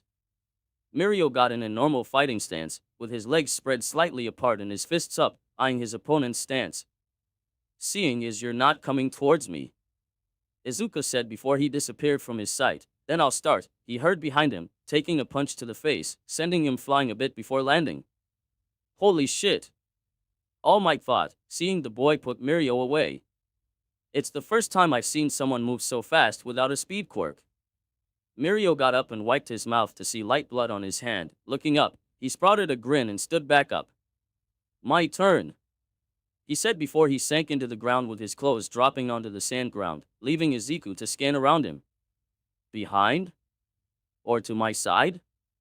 He waited another second before he felt something reach up and grab his legs, but jumped up just in time to escape. Landing back on the ground, he saw Mirio reappear on the ground, naked. Intangible? Izuku said before he got back into his stance. Permeation. He heard back before they rushed each other. Tashinori, who was watching the fight, was amazed by how the two fought, having only seen Mirio fight through videos, but by just that was amazed by how Izuku was matching him. If his quirk is to heal, why would he know how to fight like a pro? While there are some medical heroes who fight, they are nowhere near the level young Uzumaki is at. Just what is the boy's quirk? Izuku ducked under a straight and aimed for an uppercut, only for his hand to go through, and kicked back to narrowly miss a punch to his stomach. But Mirio closed the distance and started throwing rapid punches to his face and upper chest, with Izuku dodging just as fast. I gotta think, what can I? That's it. Taking a punch to the chest, he also channeled some of his chakra to his feet, blasting off the ground and flipped, kicking his opponent in the chin, sending him back as well. They both landed on the ground slightly panting with grins on their faces, but before they could continue, Tashinori's voice stopped them. 30 minutes are up, you two. Hearing this, they both walked up and shook hands again. Next time it won't be a draw. Right back at you. Hearing them brought a smile to his face, glad he had met the two. About your injury. I'll have to heal your stomach first since it's the easiest and won't take as long. Your left lung, however, will not be easy. I was looking over notes and diagrams, and while I can do it, there's a chance it could go wrong, Izuku said while drinking the rest of his water. Chances are 70 to 30, with 30 being a failure. He stated, knowing what he was going to say. How long till you can get started? 70% chance of success? He had fought battles with a higher chance of failing. He was going to take the risk. Izuku took a minute to think. Your stomach will take at least 3 hours, but once I start it may take longer, and since it's been a few years, who knows what could have happened. Your lum will be at least a full day, since I have to start from scratch and I'll have to be very careful and delicate as one mishap could instantly kill you. The seriousness Tashinori heard in his voice showed not only a level of understanding of his quirk, but also telling him everything he needed to know just in case. Give me 3 months for your stomach and I'll go from there. All Might nodded his head before another question popped up. What exactly is your quirk? Is it not just a healing ability? Mirio, who had been off to the side, had stayed quiet and was reviewing the fight in his head when he heard him ask the question that was also on his mind. Izuku scratched the back of his neck, trying to come up with an answer. Well, it's He tried to think of what he could call chakra that wouldn't give too much away. It's not a healing quirk, but an energy one. By channeling the energy inside me and the surrounding area, I can do many things. Healing is just one of them. I can also enhance my strength and speed, but only for so long. I'm still trying to sense the outside energy though. Mirio's eyes showed stars since this was not only a new type of quirk he had never seen or heard about, but because it was a strong and versatile one. All Might could sense something was up, but seeing as he wasn't lying by what he could tell, shrugged it off and nodded. Well, I gotta go and wash up, don't wanna smell in school. And just like that, he threw an illusion that showed him more skinny and skittish. I'm also able to throw up an illusion over myself, so I look like this. And he dropped it before heading off. They watched him disappear from view before they headed off themselves, entering All Might's truck. How did you find such an incredible person, Mr. Tashinoi? All Might honestly had no answer, since it was in a way Izuku who had found him. If I had an answer for that, it would be he who found me. Making their way back to Tashinori's truck, he started to plan a meeting with his old sidekick but was interrupted by Mirio. This beach was once a beautiful place, you know. I used to come here every summer with my family and friends, but it soon became like this. Yagi listened as he started the engine and put it in drive. He's been here way earlier than us, at least by a half an hour, and if he decides to come earlier tomorrow, who knows? Sensei told me that a hero is more than just protecting people, it's about protecting the environment too. So starting tomorrow, I would like to come by earlier to help clean up this beach. The look in his eyes, the determination and courage was just like his and Izuku's, almost too alike for him. If that's your decision, then I'm fine with it. But there's no backing out once you start. He didn't have to look to see the smile and look Mirio was sprouting, he knew it would be one of perseverance. So for the next 3 months Izuku, All Might and Mirio would meet up at the beach at 3 in the morning to clean up the beach till 4, then spar for an hour. Izuku was honestly thankful for the help, as he wanted to have it cleaned up before the entrance exam as a surprise to his mother. Over the days of sparring, Izuku and Mirio grew closer and closer, becoming rivals and best friends. They made competitions out of everything. All Might had even seen them make a competition to see how much of an area they could get cleaned. It ended in a draw. The day came faster than All Might expected, and while he was excited, he was also nervous and anxious. Izuku explained more in detail in the process, checking the wound every day to see how it was going and to relieve the pain. They had taken the day before off and Izuku made sure to tell him to do no hero work at all, and by Kami he never thought taking a day off would be so relaxing and stressful. At the present moment, Tashinori and Mirio were following Izuku through a forest path, to what they assumed was where he would do surgery. They could see what looked like a nice, small house and a small garden off to the side. This is my home. Oh, it was where he lived. What? They shouted simultaneously. The whole forest area is owned by my mother, who I think is out at the moment. Let's go, the faster we get started the sooner we'll be done. Quickly waving them over, Izuku had to stifle his laughter when he imagined the looks on their faces when they saw the inside, and man was he not disappointed. Surprised? Shocked? Flabbergasted?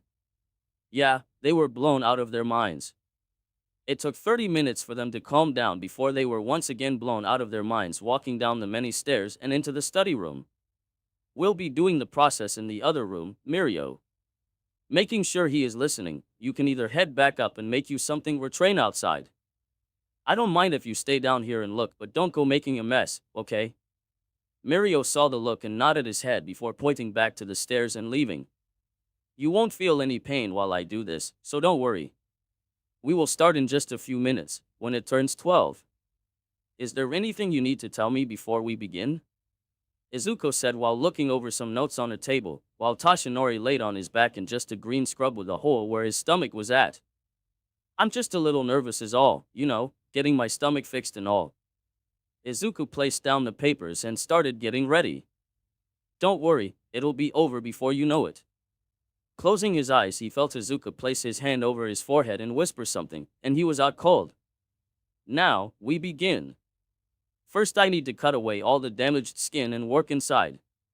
Grabbing a scalpel off the cart beside him, Izuku carefully cut around the wound and moved it on the second cart. Looks like it's in worse condition than we thought. Besides regenerating the other half, I'll need to fix up the pylorus area as well.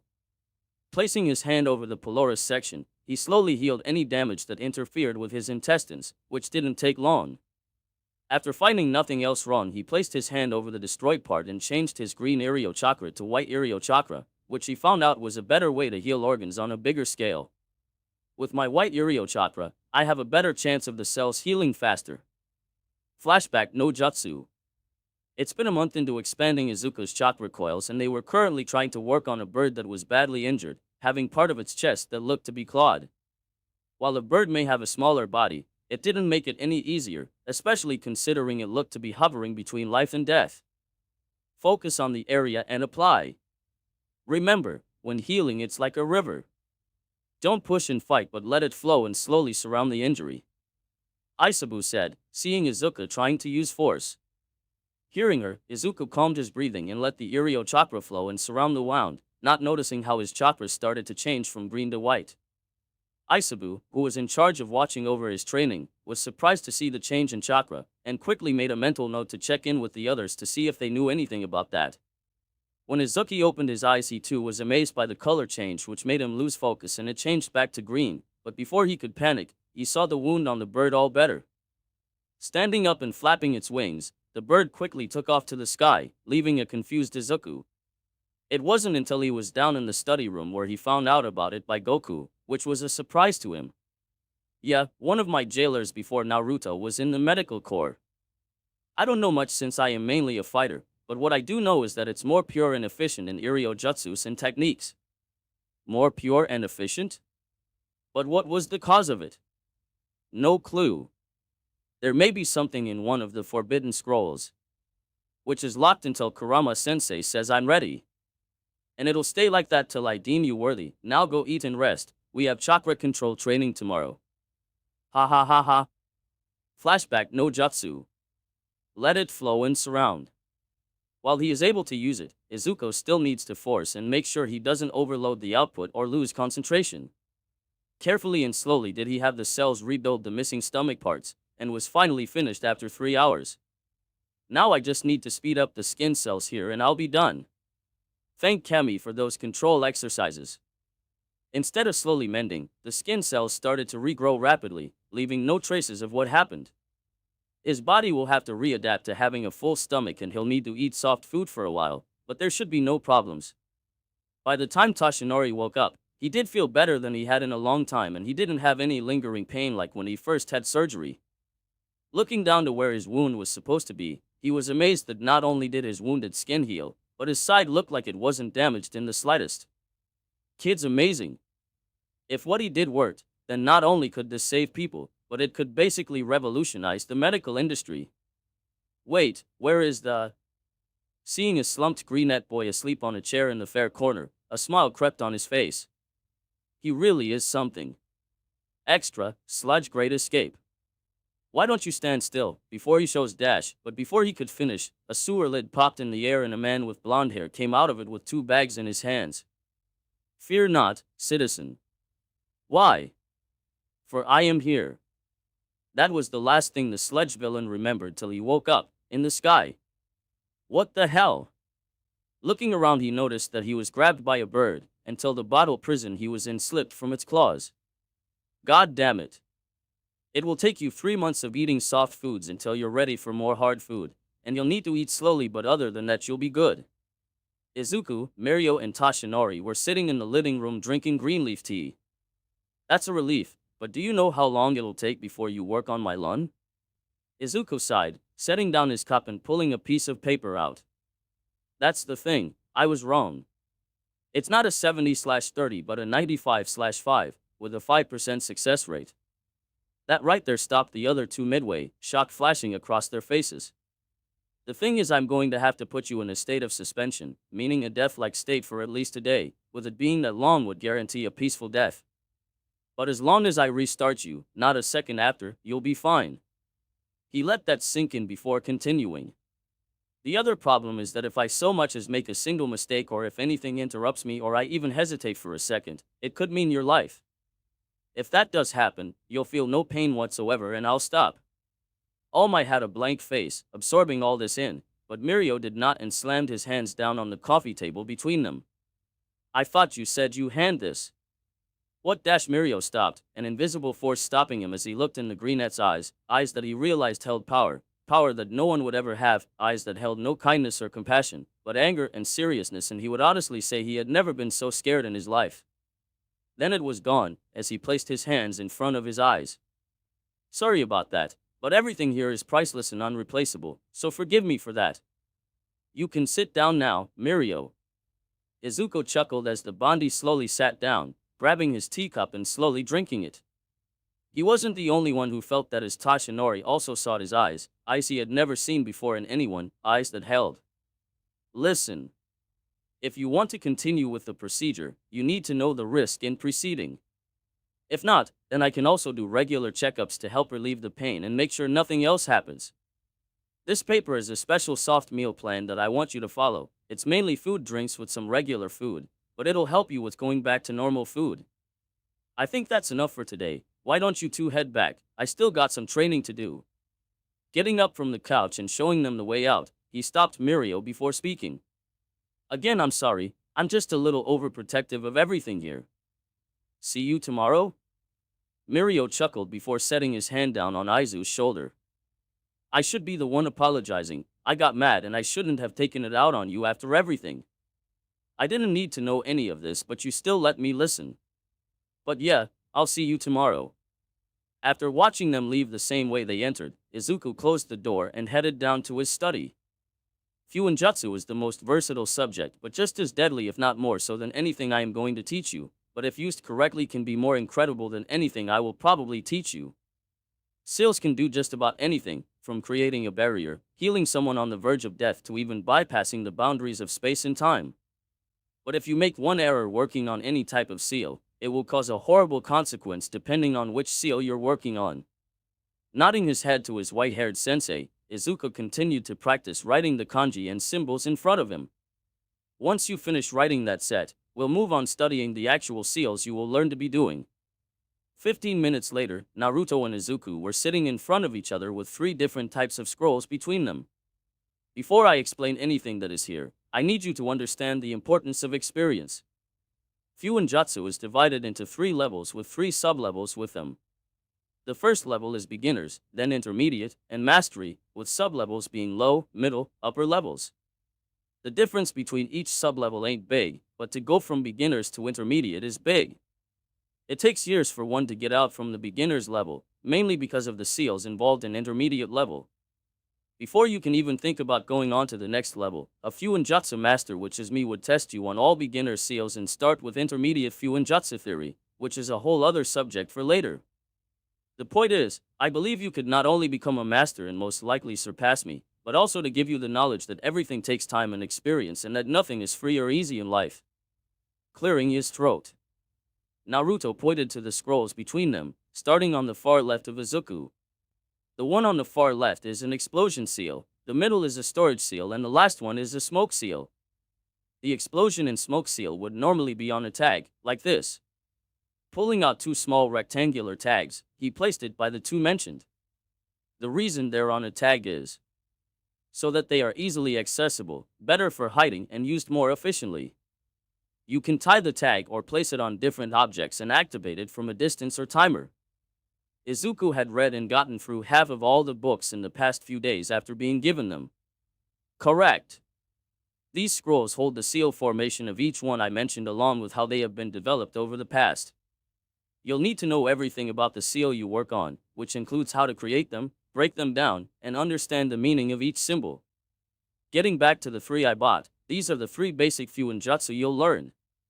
Starting with the explosion seal, which is implied by the name, creates an explosion that can serve as a distraction or cause harm to someone or the area around it. But depending on how much chakra one puts in it and the size of the formation, can cause different amounts of destruction. In the middle is the word Baku, meaning explode. Around it is the formation maintaining the chakra, and words to make the explosion. But if it's in the middle, why does it need anything else but to be able to hold chakra? Come, look closer. The surrounding area holds the words destruction, activation, firestorm, along with holding chakra and sometimes a timer. Sometimes, instead of firestorm, you would put something like fiery flame as a way to increase the effect without increasing the chakra input. To that, you would need to replace it without it disrupting the other 2 and the other seals that holding the chakra and the seal together, which you would need to be at an intermediate level. These words help it do what it needs to do, and without them it wouldn't work or cause an instant explosion without it being completed. Smoke tag is different from normal tags, mainly due to the fact that it's different to modify and its uses. What I have here is one way you would see this tag and is activated the same way an explosion tag would. Not all smoke tags are used with smoke, but all are filled with gas-like types like poisonous gases or perfume. In the center is Kamori, meaning smoke. Unlike the explosion tag, you would need to change the meaning entirely surrounding the center. Would be removed from the middle and you would need to input the effect you want into the seal. What is different is that it'll need not only a chakra emitter but also an emitter for the type of gas, something that will be explained later. Now on to the last one, the storage seal. Like the name implies, it stores and releases any object into the area applied to. A storage seal has to be applied with chakra and released with chakra, and it can be on an object or onto a person's body. Rolling up his left sleeve, Izuku could see black marks in the shape of a sword. This right here is an example of a storage seal. I place it on my forearm so that it's easily portable, hides it from the enemy, which gives me the element of surprise, and is more comfortable to me. This way, all I need to do is push chakra into the seal and my swords will appear in my hand. There's no real medium on storage seals like on the other two because depending on what is being sealed makes the medium. Sometimes there will be a medium like this, meaning enclosure, and are used mainly for short-term holding and holding small daily objects. If it has no medium, then it's divided into two halves. An example with no real medium would be the one on my arm, where the seal is in the shape of a sword. The shape is the medium, and the phases that make the seal are two halves. Sharp like wind, sturdy as the earth is an example of a phrase. If it has a medium, then the most common phrase would be, the space in which was empty shall be no more. Straightforward and easy to do, which is why it's in the lower sublevel of beginners. But you can't forget the chakra emitter, durability seal, and suspension seals, which are upper level of beginners to lower intermediate. The storage seal I'm going to have you practice on is the one with a medium called short storage seal, which are ones with short time and small items. As Toshinori watched the two boys fight on a now half-empty beach with 4 months till the entrance exam, he couldn't stop wondering about the feeling he saw in young Uzumaki Izuku when he would look into the said boy's eyes sometimes. The way it showed unlimited potential, the confidence, and something not quite human. Shaking that thought away for the moment, he thought about how far the two had come. Since Izuku's sparring time, Mirio had jumped leaps and bounds in combat experience, since the way the greenette fought was always different and hard to predict. Said blonde boy was the strongest out of the big three in his grade and could rival some of the third years and low to mid heroes, something the school had done to see how the students in the second and third year stand in the pro hero ranks. Watching a punch go through Mirio and Izuku taking one to the gut, Toshinori could faintly see a hint of green light coming from the area Izuku got punched in. He had seen this in the last 3 months, which the number one hero thought was extra practice. That was another thing that seemed to be a mystery. If the blonde was an amazing healer, one that surpassed any other, why did he want to become a fighter? Is it because he could heal practically any injury? Or is it because he loves to fight? Maybe it's because of something deeper? Whatever it is, he figures he'll find out soon enough. And if not, may anyone guess what it is? You're getting faster. It's all thanks to you and your ridiculous stamina. Seriously, how are you able to go for an hour straight without getting tired? The two boys had gotten a majority of the beach down and started to spar longer. Izuku rubbed the back of his sheepishly. I've had a sensei when I was little and was taught to either get others to safety as fast as possible, to run if need be, or last longer than my opponent. All Might, hearing this, took his chance to ask a question. Who was this sensei of yours? This was the perfect opportunity to get answers while the iron's hot. What? Who was this sensei of yours? This person must have been a great teacher if he got you where you are today. And he wasn't kidding, the kid in front of him was a one in an era gift. With a few more years of training and some experience, he could take on anyone. No doubt he would crumble before the boy in front of him in a few years. He, never told me his name. I was told to call him sensei and taught every day since I was 5 and a half I think. For almost 10 years. Ahem. Do you know where this sensei of yours is? Then he saw it and he could tell Mirio saw it too. Pain. Sadness. Grief. Shit. He's with his family and friends in a better place. Getting up, he started to walk off the beach. I gotta head out now, see y'all tomorrow. After making sure Izuku was out of sight, Toshinori let out a number of curses under his breath. Some made the blonde permeation boy blush red. I shouldn't have asked him that. What the hell was I thinking? He was more than just a sensei, I think. All Might looked at him and nodded his head. His eyes showed so much hurt, something that goes deeper than we could probably understand. His smile was gone and replaced with a frown. We gotta head out also, school starts in a couple hours. What's wrong, Tagata? You've been more quiet than I have ever seen you be. Turning around, Mirio saw his two best friends in all of Udata High, Amajiki Tamaki and Hato Nijire. Amajiki Tamaki has indigo blue hair that's spiky at the back and two bangs that covers but does not hinder his tired-looking blue eyes. He has pale skin and hunches his shoulders, which brings his 5 feet 9 inches height to 5 feet 7 inches. He wears a white shirt with blue shoulder pads and a red tie. His shirt isn't tucked in right and his hunched posture gives his shirt wrinkles. Finishing off with dark blue pants and black shoes. Beside him floats Hato Nijire, who stands at a height of 5 feet 4 inches with fair skin and long periwinkle hair that flows down to her knees and curves up into a curve. She has wide blue eyes and a round cute face. She has on a white short-sleeved shirt and gray waistcoat and gray skirt, topped off with long black stocks that reach her mid-calves and black shoes. Just thinking about a friend. He paused, staring at the two of them before an idea permeated in his head. Breaking out into a smile, he grabbed their hands and looked them in the eyes. You two are exactly what I need. Once he meets you two, then he'll have more than just me. Ha ha ha. The two looked at their blonde friend with slight concern and happiness, happy he's back to his smiley self, concerned because of his smile. Is everything okay, Mirio? Soon. But what do you two say? We meet at Takoba Municipal Beach Park at 4 in the morning tomorrow. I want you to meet someone. Yup, they weren't getting out of this one. When Hato Nijire and Amajiki Tamaki were asked to meet at the beach park so early in the morning to meet someone, they had assumed it was the first man they had met. To their surprise, it wasn't, but they did find out this blonde man who looked a little too thin for his age and height was in a way training their friend Mirio. It wasn't long until they met the person their blonde friend was talking about in Kami, were they not expecting what they saw. Hair that reminded them of fresh green grass and eyes that shine like emeralds.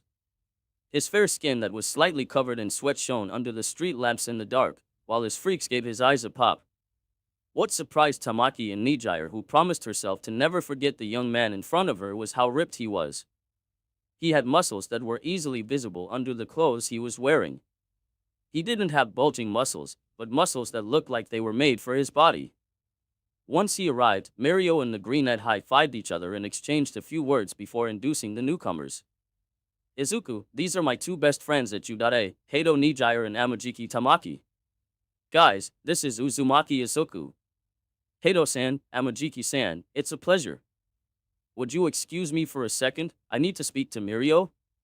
Not even waiting for a reply did Izuku drag Mirio behind a small pile of trash. Nijire and Tamaki looked at each other for a second before they heard what sounded like Mirio scream. They soon came back out with Mirio walking behind Izuku with 3 lumps on his head. Please forgive me, but if I had known you two were coming, well, it doesn't matter now. Tamaki let out a sigh, shaking his head. We should have known he was going to do a surprise when he suddenly asked us to come. Nijire just giggled, floating a bit in the air. You look strong. Your eyes shine like emeralds, you know? Do you have a girlfriend? Mirio and Tamaki were used to Nijire's spring questions all of the sudden, but this was new. Thanks. No, I haven't been told that. And no, I don't have a girlfriend. Do dash. Not today. But aren't. Not today. Cutting off the link for the moment, Izuku focused on what they were talking about. The one that's been helping you get stronger? Whoa, that's so cool. Can I train too? Nijire said, floating around the two guys, with Mirio looking at Izuku. I don't particularly mind, but I'll need to know what kind of quirk you have. How about you, Tamaki? Are you going to join too? Oh, I bet you could get a lot stronger like Tagata if you joined. She is certainly the energetic type. A bit of an airhead, but with how her eyes scan those around in her surroundings, she's definitely a hero in training. I don't know, I don't want to slow you two down. Tamaki's eyes trained down to the sand beach, his hair casting a shadow over his eyes. Come on, Tamaki, Mirio was saying before getting cut off by Izuku. Mirio talks a lot about you, Amajiki-san. Izuku said, placing an arm on his shoulder and causing him to look up. He says how you always stay by his side and help him think rationally. How he has only gotten this far because you were there supporting him. The same goes for you too, Heido-san. Getting closer to Tamaki's ear, he whispered, it's perfectly normal to be anxious, but is it worth falling behind? The blue one that looked at Mirio, who he has known since junior high, and then Heido, who he has only known for almost 2 years, became one of his best friends. They stuck with him when no one else would, and they themselves helped motivate him to become stronger. But was him being scared and anxious causing them to hold back? Is it causing him to hold back? The only way to move forward is to get stronger with those who care for each other, and I think you have the first step down. Walking away, he began to call everyone to help clean up, and since Mirio gave them a heads up if they came, they were prepared. That day they just talked and cleaned up the beach. It was also the day Mirio saw Izuku laugh and smile so much. Even Tamaki was engaging in conversations. This was such a good idea. Mirio thought to himself as he and the others talked about pro heroes they like and what they watch on TV. The next day, Heido and Amajiki came again and saw firsthand what Izuku could do. The fight ended with neither side winning, and it was again when they realized something else. If I've ever won? Not even close. Izuku was way stronger than me. Yup, Mirio had just told them that the greenette was holding back, and then began their spars. Ready, Amajiki-san? I want to go home, was his only reply as he prepared himself for what was to come. Ready, Heido-san? You bet. She giggled, floating in the air, her eyes having that carefree but serious look. If I've ever won? Not even close.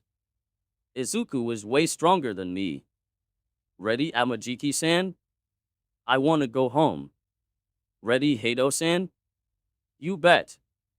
Mirio, who was off to the side, was excited to see how his two friends hold their ground against his greenette energy user friend. This would be his first time seeing how he fought from the outside. Looking back to all his previous fights with the young Uzumaki, he had to look at it as he fought. Now he could see what he does with 2 new players. Mirio will stop us after 30 minutes, so don't worry. Anything goes.